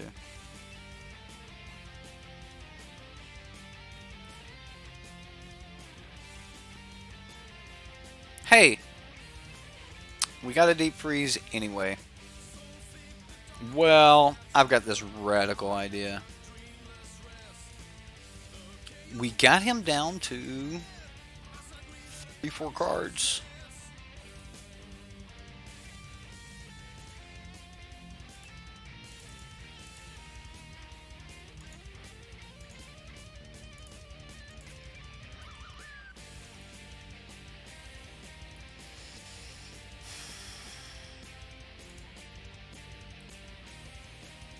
GG.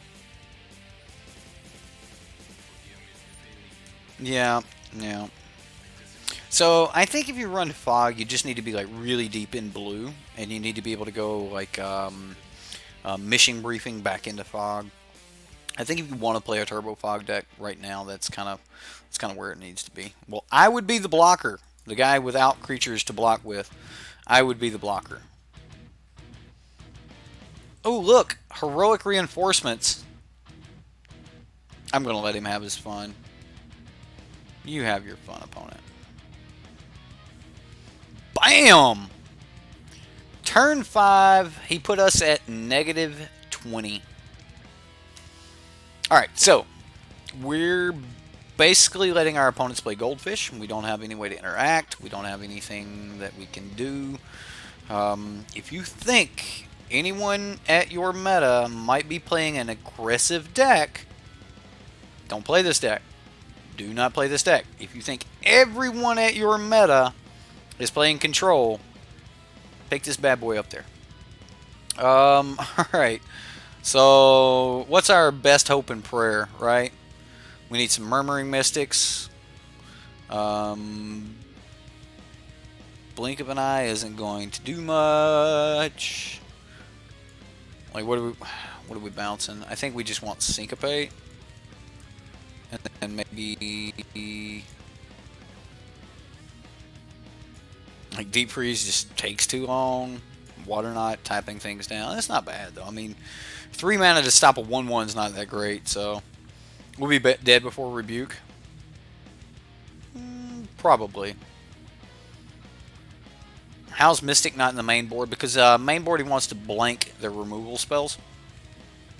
So I think that I'm long dead before I like really get a chance to use Precognition Field, and that's probably going to be the same for Chemist's Insight. So maybe I just remove Chemist's Insight altogether and just run the Blink of an Eye and just buy more time. But I don't know. Selective Snare? I don't even know what Selective Snare does, man. I really don't. Well, we can Syncopate. We can. Alright. Alright. I mean, this doesn't look like a bad hand. We've got one of our mill enchantments. No, wrong one. We've got a mill enchantment. We can draw some cards. We can Syncopate something later in life. I think I let him have whatever he's getting on turn 2. And then I try to Syncopate his 3-drop. Like, maybe we stop a History of Benalia or something, and that would feel really good. Like, that would feel great, actually. So we need, like, Opt off the top. Oh, look. Legion's Landing. Yeah. That's a Murmuring Mystic. It's not the worst thing in the world. Your boy built a mill deck. It's amazing, but it's Grixis mill.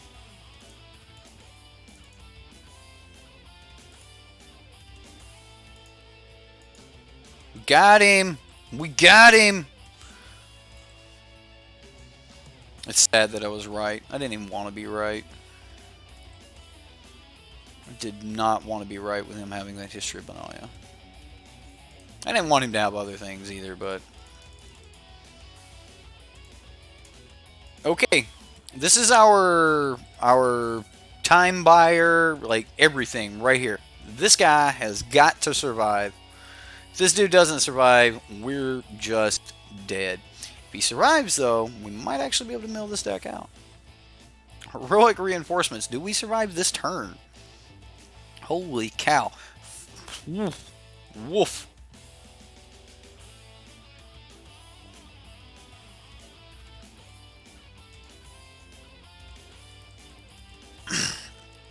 We're at 1. Alright. Charter course. Make a dude. We're dead. Like, I don't think we can churn through enough. Get rid of a chemist's insight.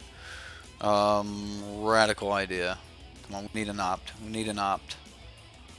It still doesn't work though, does it? Because we're at 1. Psychic corrosion.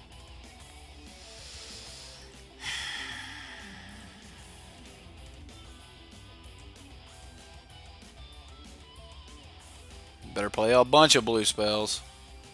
No Electromancer, no fun. Right. Kill that. Kill that. Kill that. Pass priority and kill ourselves. No. Alright. Okay. So Dev was right. Not really, like, I don't think we have much of a chance against some aggressive decks, so maybe we can find somebody playing some control. Yo, those birds look dope though. They did, right? We were making birds. Do we keep this? We get a water knot, a charter course. Like, so turn 2, we can churn through some of these lands, get some other stuff. That's not horrible. It's not horrible.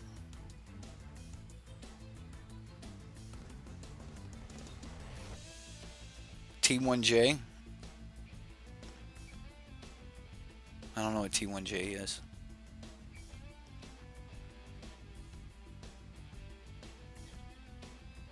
Pass priorities and kill ourselves. That's the motto. Hopefully it won't be that way.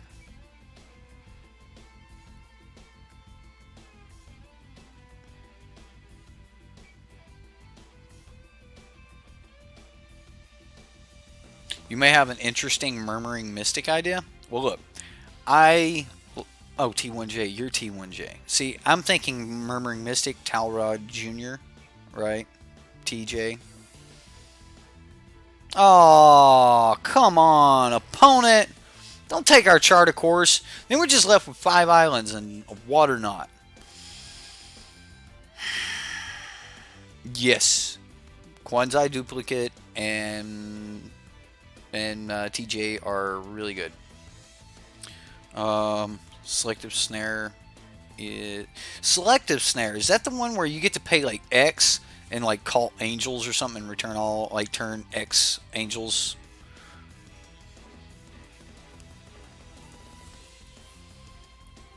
Whatever, opponent. Whatever. At least the opponent isn't aggro. No, he's not aggro. This is Grixis control. At least if we hit our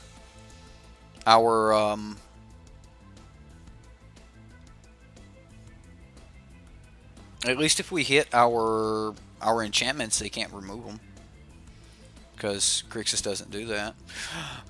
He screwed on lands.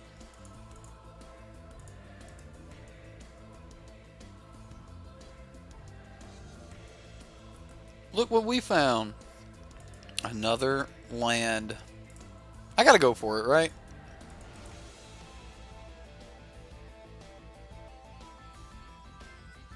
So he counters this, really? Sinister Sabotage here? Ionize? Okay.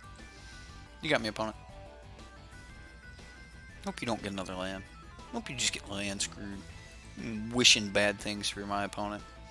That's how mean I am. Just a bad person. You shouldn't wish bad things like that on your opponent. But I really do. I really am. I assume you guys are saying yes to the fact of Talrod Jr. with Quanzai Duplicate. Like, copying it. We have negates in the sideboard. We do. We've got negates and syncopates. Murmuring Mystics, all that type of stuff. So, I mean, we've got some options. The sad part is we're not going to be pressuring our opponent enough here. I'm going to get rid of the Water Knot. We're not going to be pressuring the opponent enough to get much good out of this. Right, he's just going to blink it? Okay, trigger's still on the stack, bro. Because that's how priority works. We got rid of a Lava Coil and Ionize. Ionize was kind of important.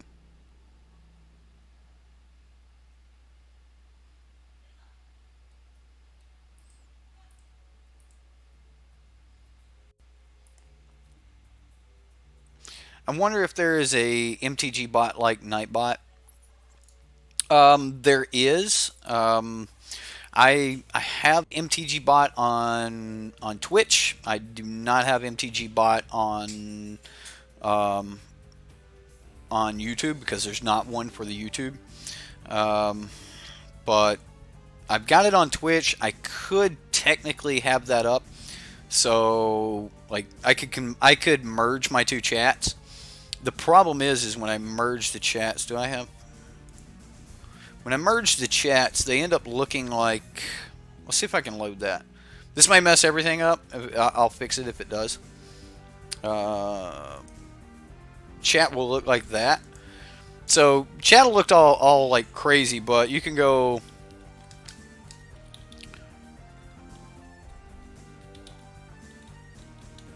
You can do like some stuff, and like it'll have a huge delay, but we'll give it a second. Let's see if this works. Black Mystic, thank you, sir. I appreciate that. Measly, of course, but support your favorites. Sir, no donation is measly. Do not think that. And I promise you, I do not look at any donation and think, well, they should have donated more or no, thank you. I don't care if it was 1 penny. Thank you, man. I appreciate it. So, yeah. Like, from my family to yours, man, like, every penny counts. Thanks. Let's play a land. We'll pass. Yeah, like, straight up, dude. Like, Jizz has got some golden nuts going down for you right there. I appreciate it, man.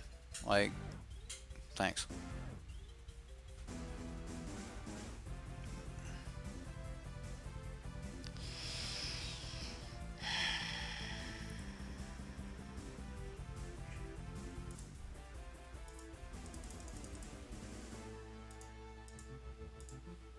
I mean, we take 1 damage, he draws a card, we draw a card.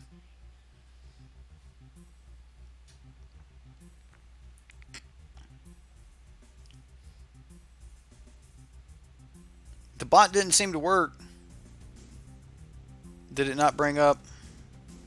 Yeah, my emojis don't work in the bot for sure. I could have sworn that...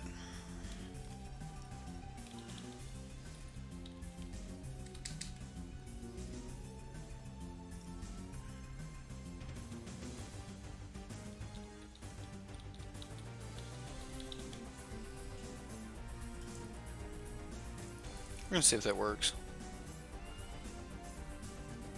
Niv helps us melee more. Right. Okay, so maybe the bot's not going to work. I'll put the chat back in just a moment. Ooh, we got a Water Knot. We got a Water Knot. Alright, cool.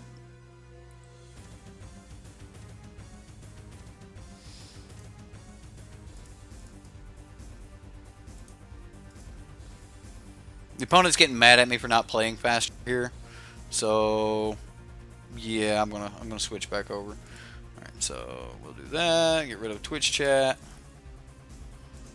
Discard land. Pass the turn. Let him play his Niv Mizzet. We'll let him. So we've got a Niv Mizzet, and the Grave. I assume he just replays Niv Mizzet here. We now have a decent. It's a decent answer for Niv Mizzet. Not the best.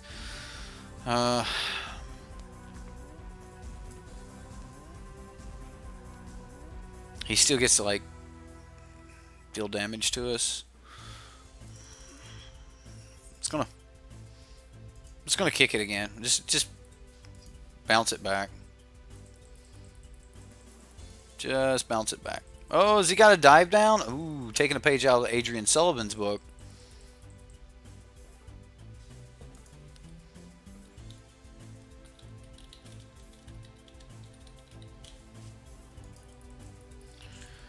Alright, well, it's not amazing, but it's not the worst thing in the world, especially now that we still have the Water Knot left. I'm kind of glad that I dove into that. We don't get to draw our card here, because he countered our spell. It's kind of boo-hoo. Ooh, Deep Freeze, a better answer. Yeah, I'll take it.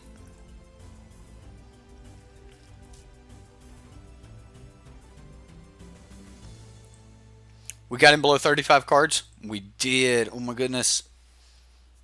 We might be able to do things.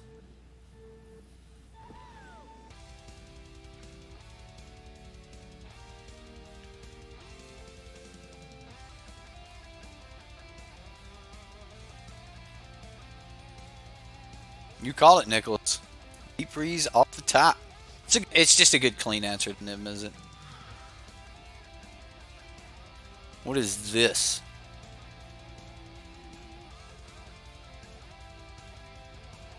Treasure map. Okay.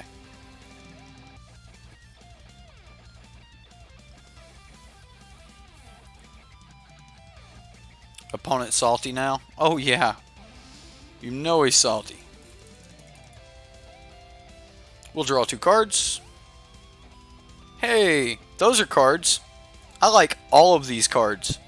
These cards seem like winners to me. I will pass the turn. Uh-oh. 9 blue mana.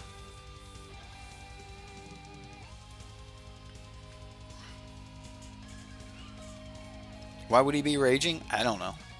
Like, he's just mad because like his Niv Mizzets have been milled. He's got 2 in the graveyard and another one here on the board that has been kind of locked down. Alright, so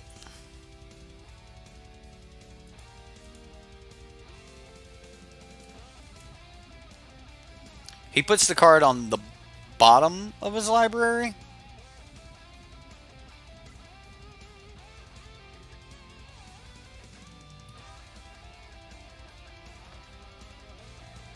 He puts the card on the bottom of his library. Okay, so he's went through a couple cards now, right? So I'm going to mill whatever's on top anyway. Right, so maybe he got rid of a couple lands, something like that. We'll mill away Watery Grave, Eldest Reborn, and then we'll see what he gets. You know what? Let's do it again. Alright, let's do it again. Let's mill some more. Ooh, got an expansion explosion there. Not bad. Oh, these are all good cards.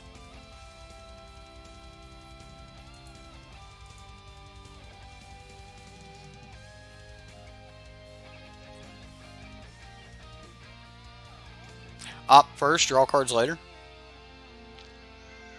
Doesn't matter. I'm doing like all those things this turn.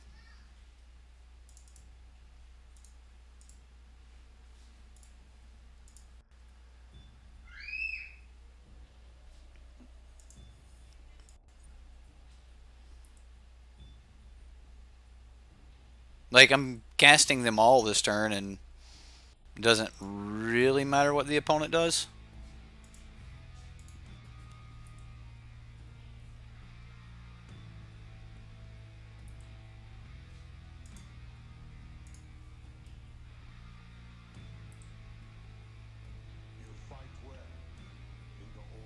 Now he's got a real nib mizzet.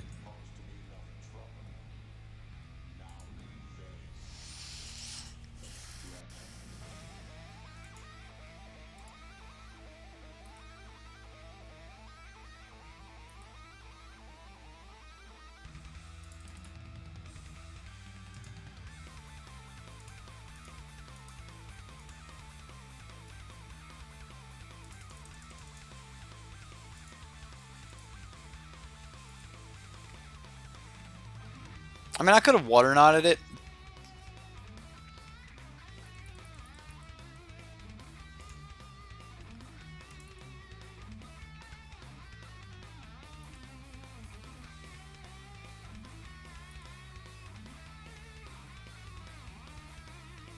Okay, precognition field's not bad.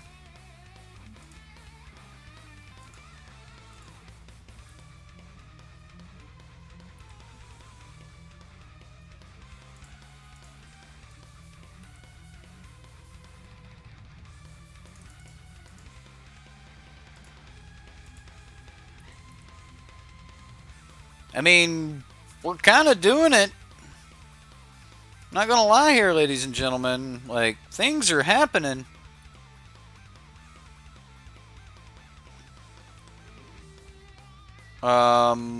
Past the turn.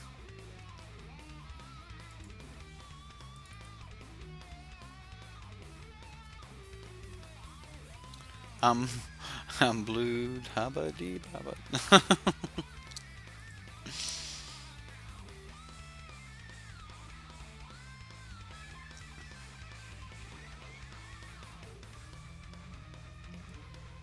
If we had bounce to top of the library, we could answer anything. Right? Oh my goodness. See, that would be really good, being able to put things on top of their library. But that's actually a really powerful effect that you rarely see printed. Okay, so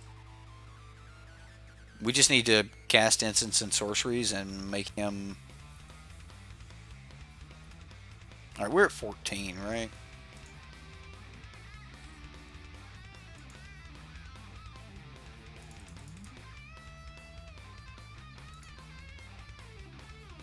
He's going to scoop it up.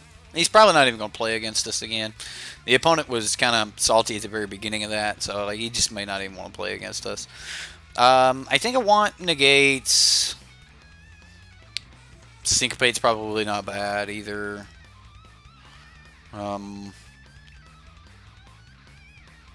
What's up, Magic Cafe? How you doing, buddy?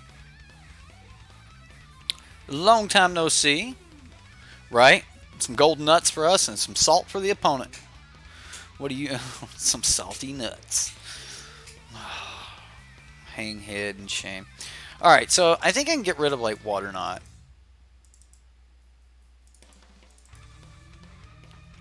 And... like, precognition field's not bad. But I don't think we need it. I think you just want to, like, draw spells. Just keep drawing cards. Just draw, draw, draw, draw, draw. And go from there. Maybe we say, like, one less Syncopate. Because Syncopate may not be that great late game. Kind of like, maybe in game 3, maybe we bring in Murmuring Mystics or something like that. You decided to chat instead of just lurking? Well, welcome back, sir. Scott McDonald, what's up?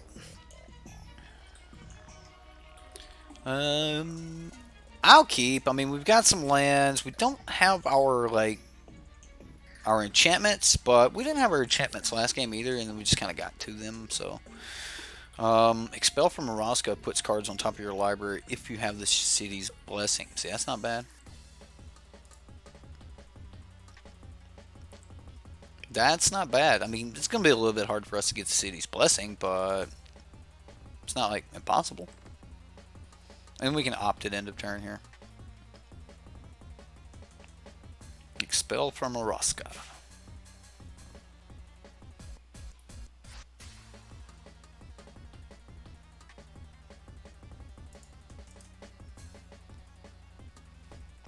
Ooh, that's exactly what we're looking for.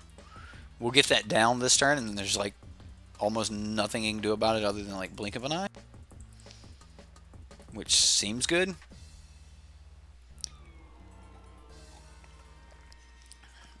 We need another spell in blue that says exile target spell.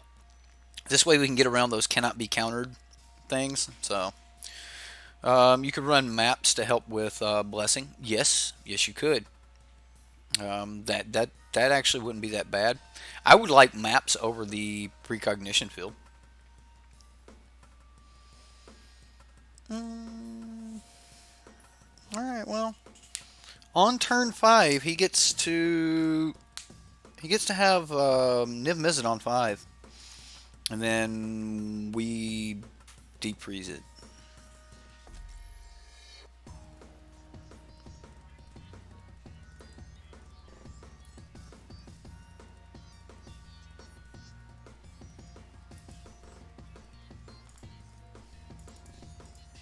Going to chart a course here. We'll go ahead and mill our opponent a little bit. We get rid of a couple lands. We'll draw a couple cards. We can dump a couple cards. Might just dump one of these. Yeah, I'm just going to dump a Chemist's Insight. And we'll just sit back and hold up like negate. I assume our opponent has like no kill spells left in his deck. He's just like doing things. Alright, here we go. He can Niv right now.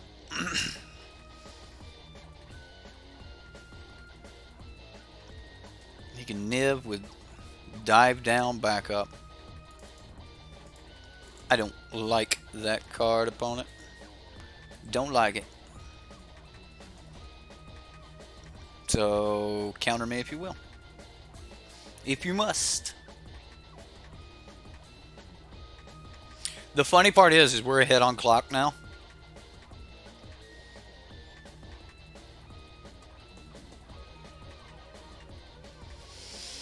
Blink of an Eye is not bad. I'm just gonna pass, and then if he doesn't do anything that's like if he just plays Niv, then I'm just gonna Chemist's Insight while Nib's still on the stack before Nib actually hits the battlefield, so he doesn't get that extra trigger. So, and then we'll just untap and deep freeze. If he plays another Thought Erasure or something like that, I'll just negate it. So, we'll see. My mere seconds, whatever. Seconds is growing constantly. This really feels like a Niv Mizzet. Maybe a Bolus, but it feels like a Niv Mizzet.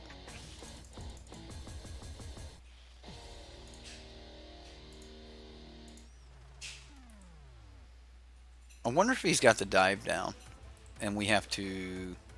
We did not get a land. Oh man, that's brutal. I needed a land because I wanted to be able to play this deep freeze and keep up negate. And then look what we found. Right on top. Right on top. This way we get to counter the dive down. That's pretty cool.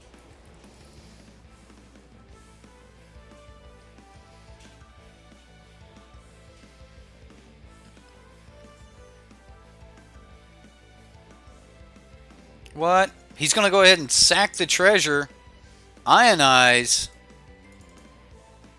I'll counter the Ionize. I mean, he's going to draw cards here. Like, the card draw things are happening. There's not a lot I can do about that. But stopping this Niv Mizzet, we can do. Legend has it, the M&M's Murmurs are actually the best bars, or the best bars spit in all of Ravnica. What? I have no clue what the hell you're talking about. Oh, you hoped for Ionize? Then I don't like Ionize. Ionize let him draw 2 more cards. I did not like Ionize. I wanted to see dive down. I mean, I could have syncopated the Ionize, right?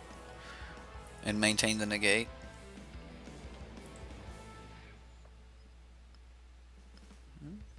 Keep playing land. Draw the course. Where are the rest of our enchantments? We'll get rid of the land. We'll pass.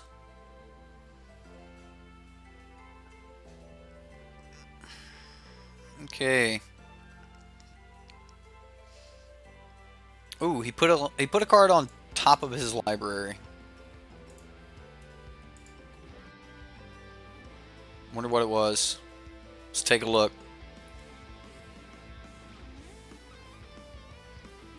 It was a duress. He put a duress on top of his library. Ooh. I want that radical idea. Seems like a radical idea.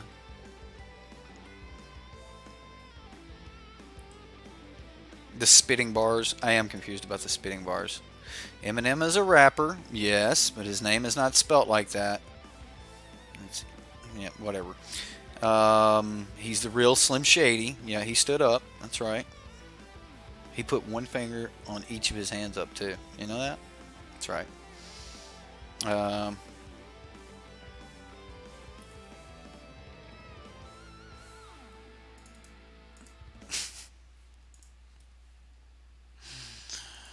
Okay.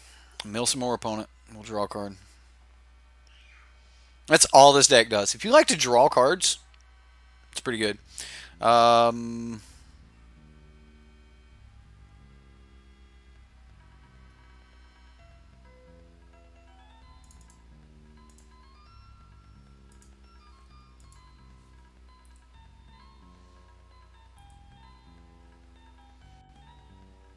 Ooh.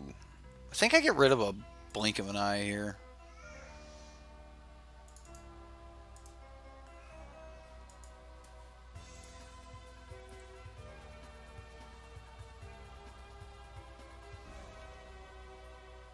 He's like, I am negating that thing. Okay. You negate it.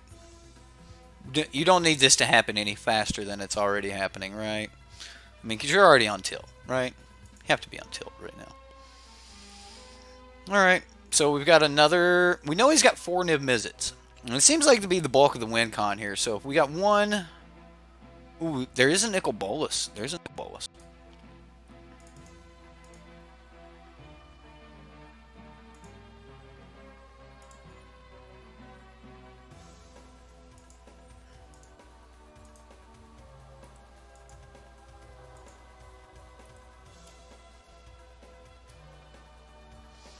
So I'm just going to bounce it. I just don't want him to have the treasures. I don't want him to have, like, ways to draw more cards. Like, the treasures are more important than the scries. Like, I just don't want him to be able to sack treasures to get more cards. Like, I want him to be able to, like, remove cards from his deck, but I just don't want... I don't want him to be able to, like, dig down. Looking at 1, 2... Alright, so we've seen 3 out of 4 nibs. 3 out of 4 Niv.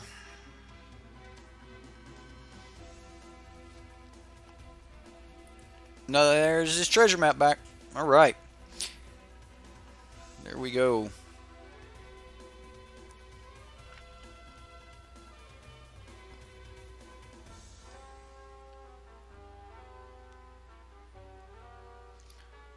Put the second deep freeze...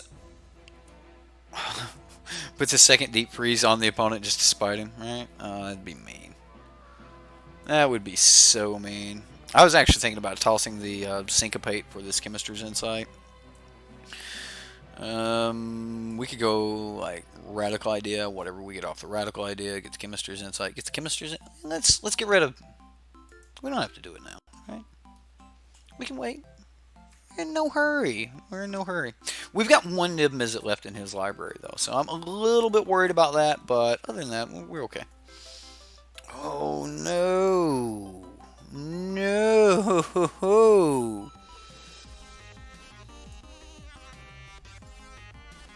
was just getting ready to get rid of that. 1, 2, 3...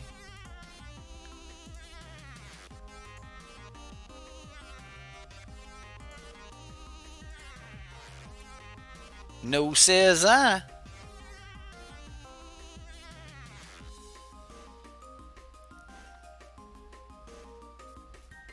Do you have the ability to say no to me, opponent? Can you really? Can you really say no to this? He's going to. Ooh, some expansion.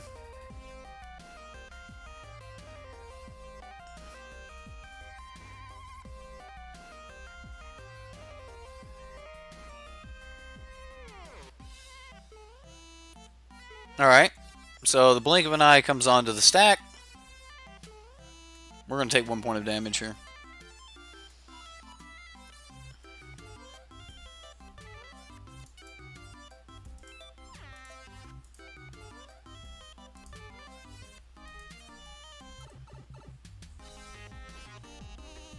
So he draws a card. Oh, he's got a dive down. Woo! Alright. Things are getting real.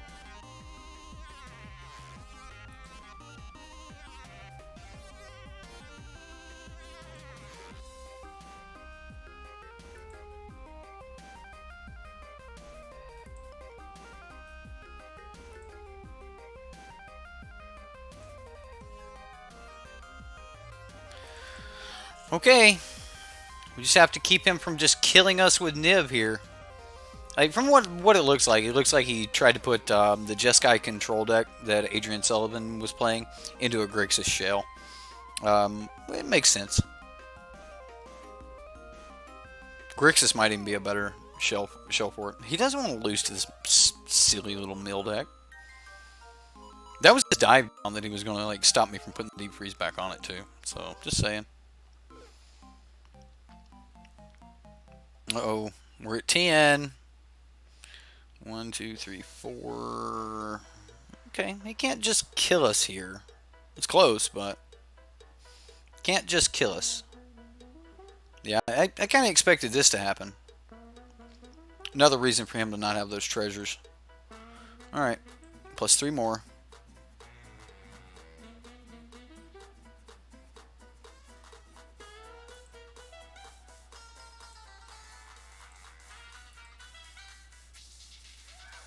Now we need just a perfectly clean answer. Oh no!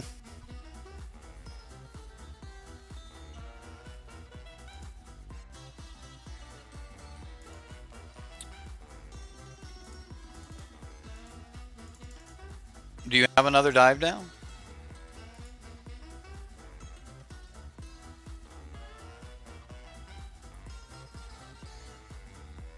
He does not.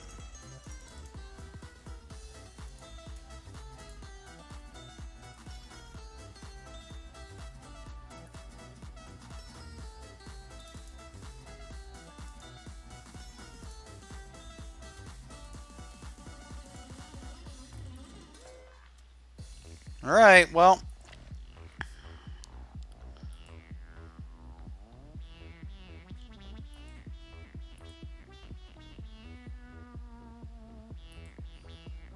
If he has blink of an eye, I'm dead.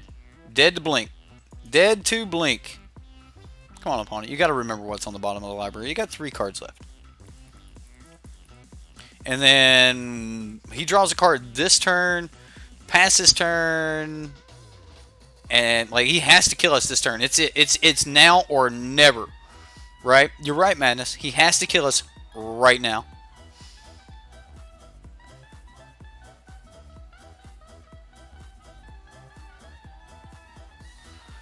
No!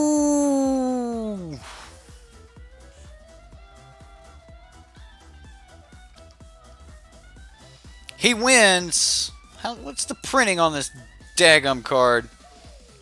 It deals X damage to any target. Target player draws X cards. He made me draw X cards. Yep. Okay. Alright. We're going into game 3. Doing it. Alright, so what am I taking out here? Got to keep the deep freezes. I'm going to take out Syncopate and a Chemist's Insight. like, radical idea. We're just going to play this a little bit slower and go from here. Like, I don't know. Yes, we milled him game 1. Yeah, we got him game 1. That card says, I do what it won't. Right? It does. It really does. Yeah. Yeah, I milled him in game 1, but, yeah. Alright, here we go. We got our Drowned Secrets, we've got Opt, we've got Negate, Radical Idea, that sort of thing. Okay, well, pass. I'm going to keep the Drowned Secrets. I'll Opt later. Like, I have pretty much everything I want here, and I don't think, like, the velocity through the deck is going to matter that much, so...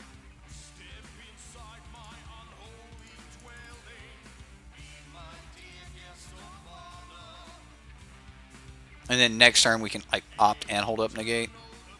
I mean, if he's got Treasure Map, we're going to see it right here, right?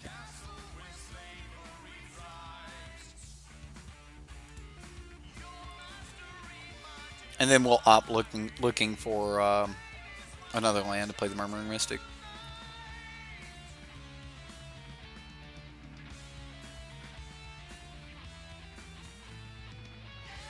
Ooh, Tuck the Life, because, I mean, does it matter? Does it really matter? No, dude. You are not getting my Murmuring Mystic. That's my murmur. Hey, we got rid of a Blink of an Eye. That's not bad. Come on, land.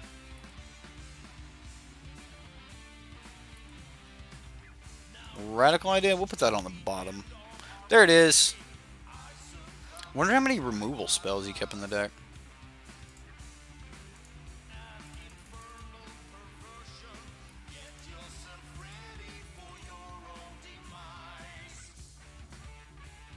He's got Banefire, Nicol Bolas. We got rid of a Niv Mizzet already. Got rid of a Dive Down. And we have hit some good stuff. Some really good stuff.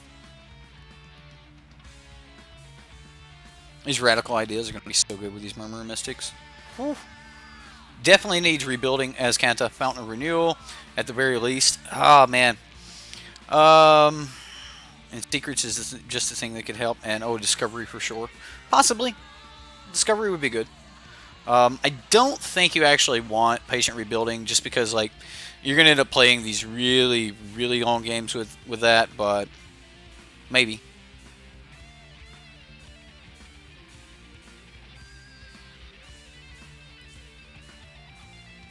Oh, getting in there. He took that 2 points of damage because he thought it wasn't going to matter. So, what do you guys think about, like, double casting Radical Idea here instead of Chemist's Insight to be more aggressive? Murmuring Mystic takes the Crazy Cat Lady theme to a whole new level. Right?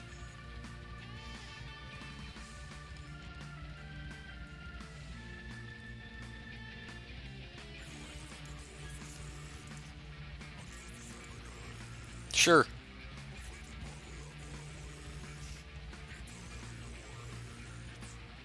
Wasn't casting it anyway.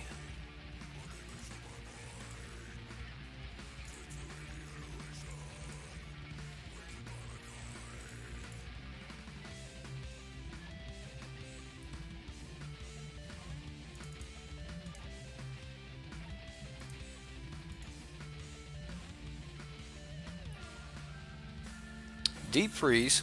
That's not bad.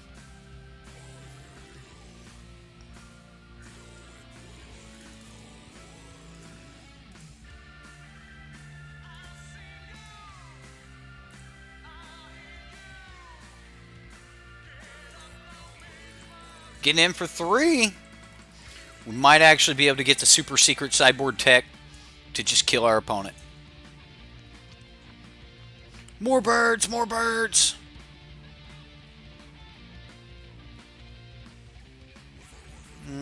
Yeah, I like the birds idea. Like, I like getting more birds to do more damage than just getting one extra bird. I don't know. I just want to end this quickly, but we'll see what happens. We might be able to end it quickly just by casting spells now that we're drawing cards and we got a Psychic Corrosion down. This may not be that bad. Ral. Darn. There's 10 instants and sorceries in the graveyard, and our opponent decides he wants to draw a card. Instead of down-ticking Ral to kill Murmuring Mystic, he wants to draw a card. What does he have up his sleeve?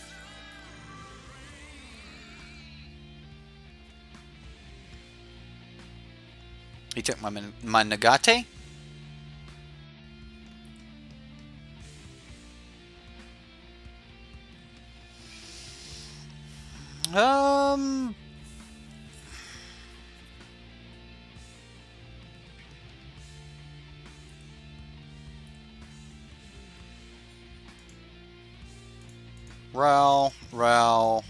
Ral. This way, if he down ticks Ral, he loses Ral.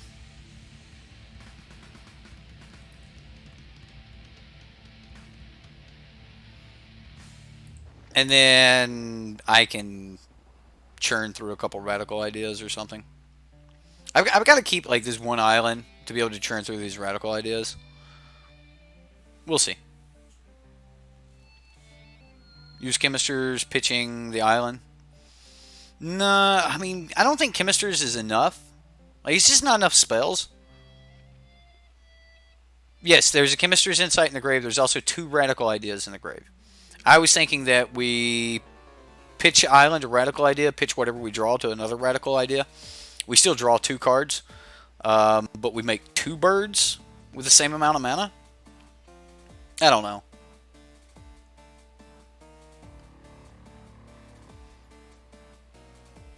Show me a Niv. Okay. Yeah, so I'm definitely going to cast more spells now.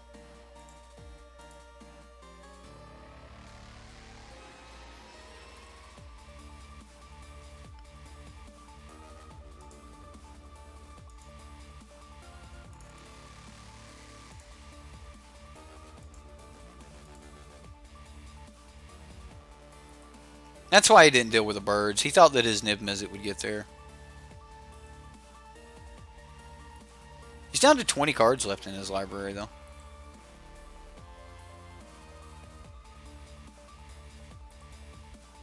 $18.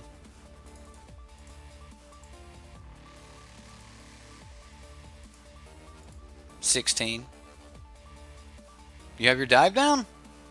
You gotta still have dive, right? You got your dive down. Yay, good for you. You get to burn something? Burn a bird. He burns a bird. You bird burner.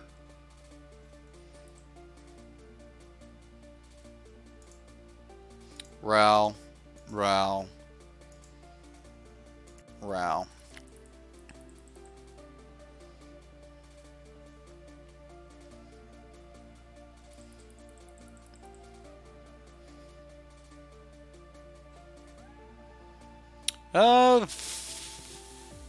This may not be horrible.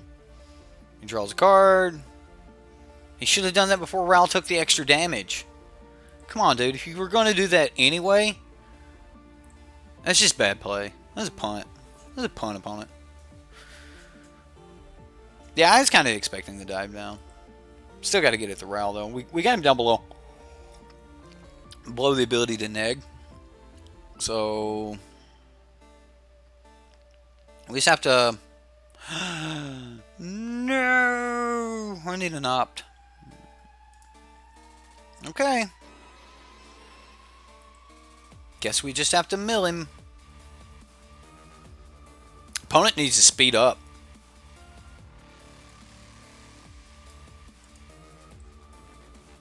Can you please play faster? Sorry, I was talking to my stream. Opponent. Pushy. Remember that, guys. Don't let people speed you up, slow you down. Play at your pace. It's your option. It's your game. It's your game.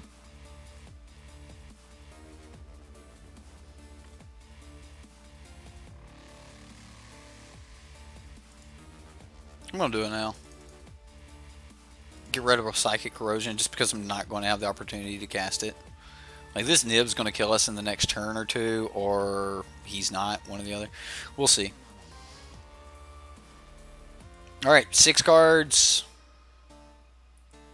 We draw some cards. We mill him. Play land. Pass turn. So now the opponent can't cast a spell, can't uptick Ralzeric, can't. There's not a whole lot the opponent can do. So he can cast one spell. One spell. We'll see. You feel sadness for Grixis seeing this game? Don't feel bad about Grixis. Jumpstart the entire grave, right? Oh man. I wanted that card to be printed. I wanted a card to be printed that said instants and sorceries in your graveyard have Jumpstart. Oh my goodness. It would have been Past in Flames. Like, Past in Flames is not that bad of a card. You could reprint that. Oh, opponent. Opt. Banefire taking us out. You still feel sorry for Grixis? Do you? Do you still feel sorry for Grixis? Because I don't. I don't feel sorry at all. That was Banefire. He still played so slow.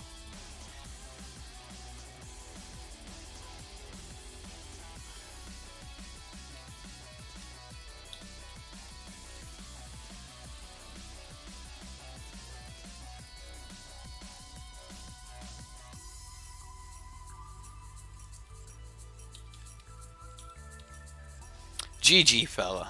GG. Alright. So, that's all I've got for tonight, guys. We're pushing like the 3 or 4 hour mark now. 3 hour mark, something like that. So, like, half the people are not going to be able to go back and watch Auras for like the next 2 days. For those of you that are new to watching live streamers on YouTube, anything over a 2 hour stream will, like, you only get to see like the last 2 hours until the video finalizes, and it takes like 72 hours for a video to finalize.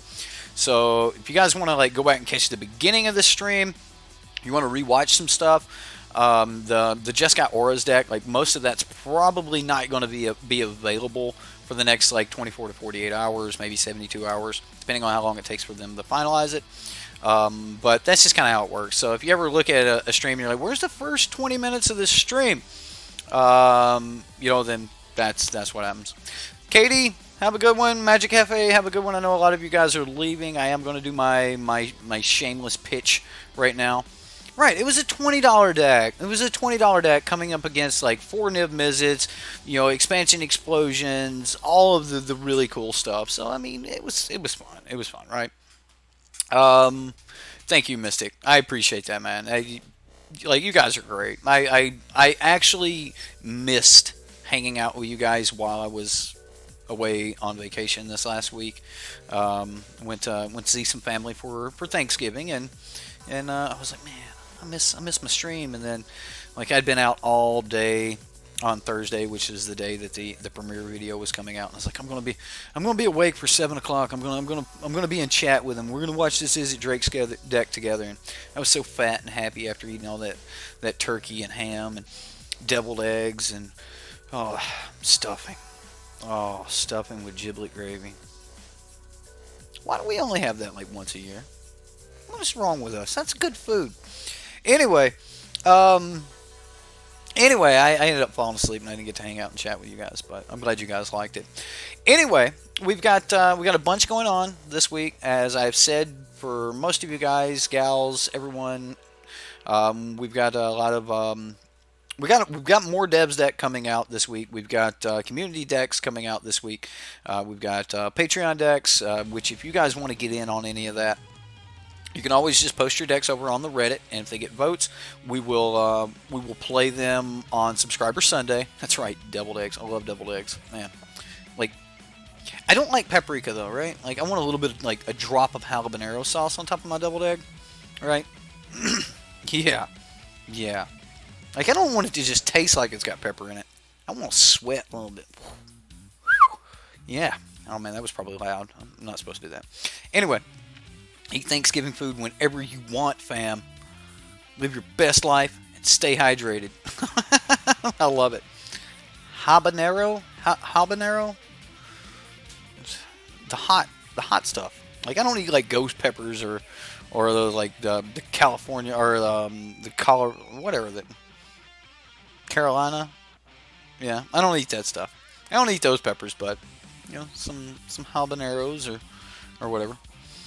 Your uncle puts caviar on them. It's surprisingly good. I bet it is. Boros Boons. His uncle puts caviar on his egg. Oh, man, that just, you're so Russian, Boros. Vote for the RNG, right? Oh, that's right. Magic Hefe put a deck on the Sideboard MTG subreddit. Yes, Carolina Reapers. Oh man, just thinking about them's got me. Tier 1 Jank, you are a madman. You're a madman. I tell you what, I'm going to pitch a show real quick. If you guys have never checked out this little interview, this entertainment TV show on YouTube, check out Hot Ones. Right? Oh my goodness. Check out Hot Ones. Like, they've had Terry Crews, Tenacious D, just a whole bunch of like really famous people come on there and eat 10 hot wings that start at like Tapatio and move up to the last dab. And it is crazy. You should check it out sometime. It's good entertainment. It is really good entertainment. Like, just go through, find one of an actor or actress that you liked, and watch them like just melt. And it's crazy how people are like, how are you doing this? Like, you have found the secret way to get people to just like talk. He's like, I can't even think to lie to these questions. I'm burning so hard, like so bad. It's a great interview. It's awesome. You should go watch some. Anyway, Hot Ones. And if you don't know about the decks we played tonight, go check out Dev from SBMTG. Link's right up here. Just click the little eye. Go over and check out Dev. And then if you guys want to help support the channel, there's a lot of ways you can do it. You can support the channel just by watching. Click the like video, the thumbs up button, hit the subscribe button if you haven't. A lot of you watching aren't even logged into YouTube right now. Log in with your Gmail. If you have a Gmail, you already have an email account. You already have a YouTube account. Just log in with the same that you use for your Gmail, and you'll have an account. And hit that subscribe button. Helps out a ton. We're trying to hit 5,000 here. Trying to grow a little bit. If you do want to help support the channel monetarily, there's a number of ways you can do that as well. You can support the channel right here on YouTube Gaming with just hitting that join button and actually sponsoring the stream here and becoming a member. You get some perks. You get the golden nut, the salt shaker, all that cool stuff. You get the nice cool green name tag there in the chat box. So you want to hang out with chat. You can kind of sport your colors that way. If you want to help out on Patreon, you can do that.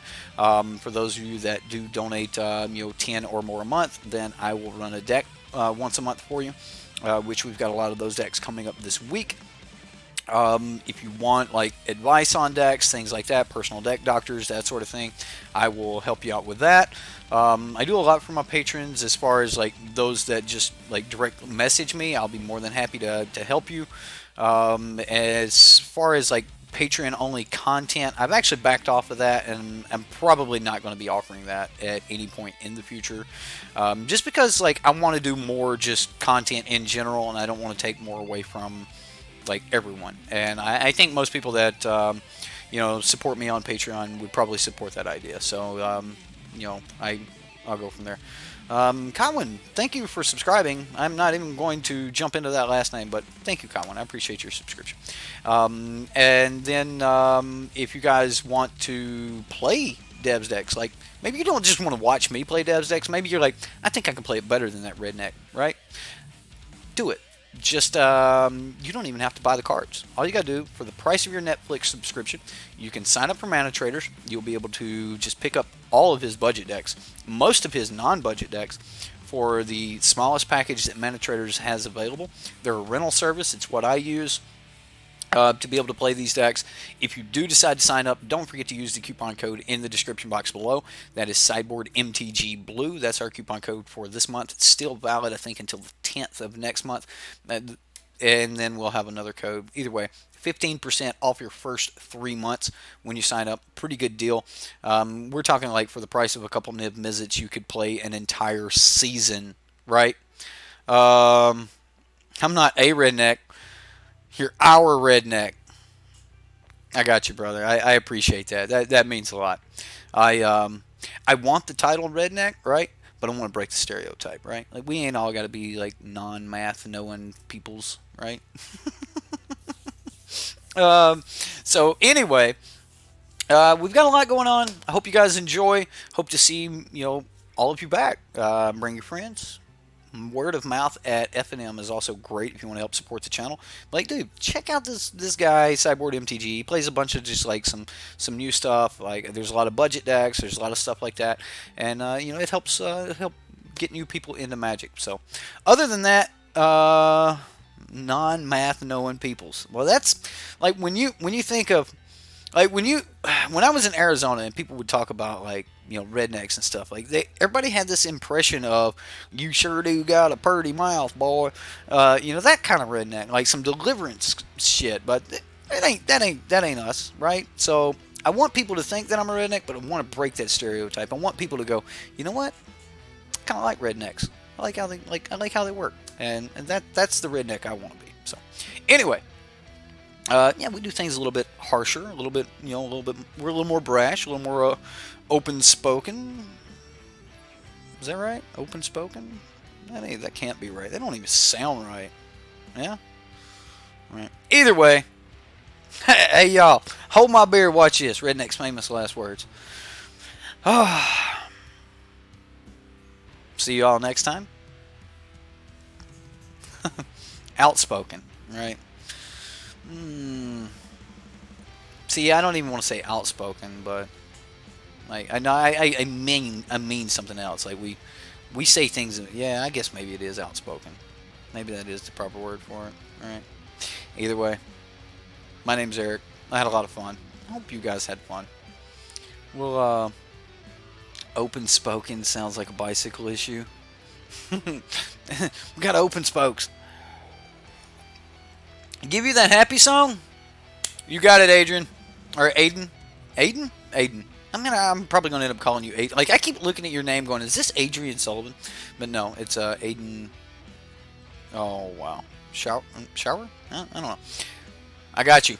We're going to have some Caravan Bowser. We'll see you next time.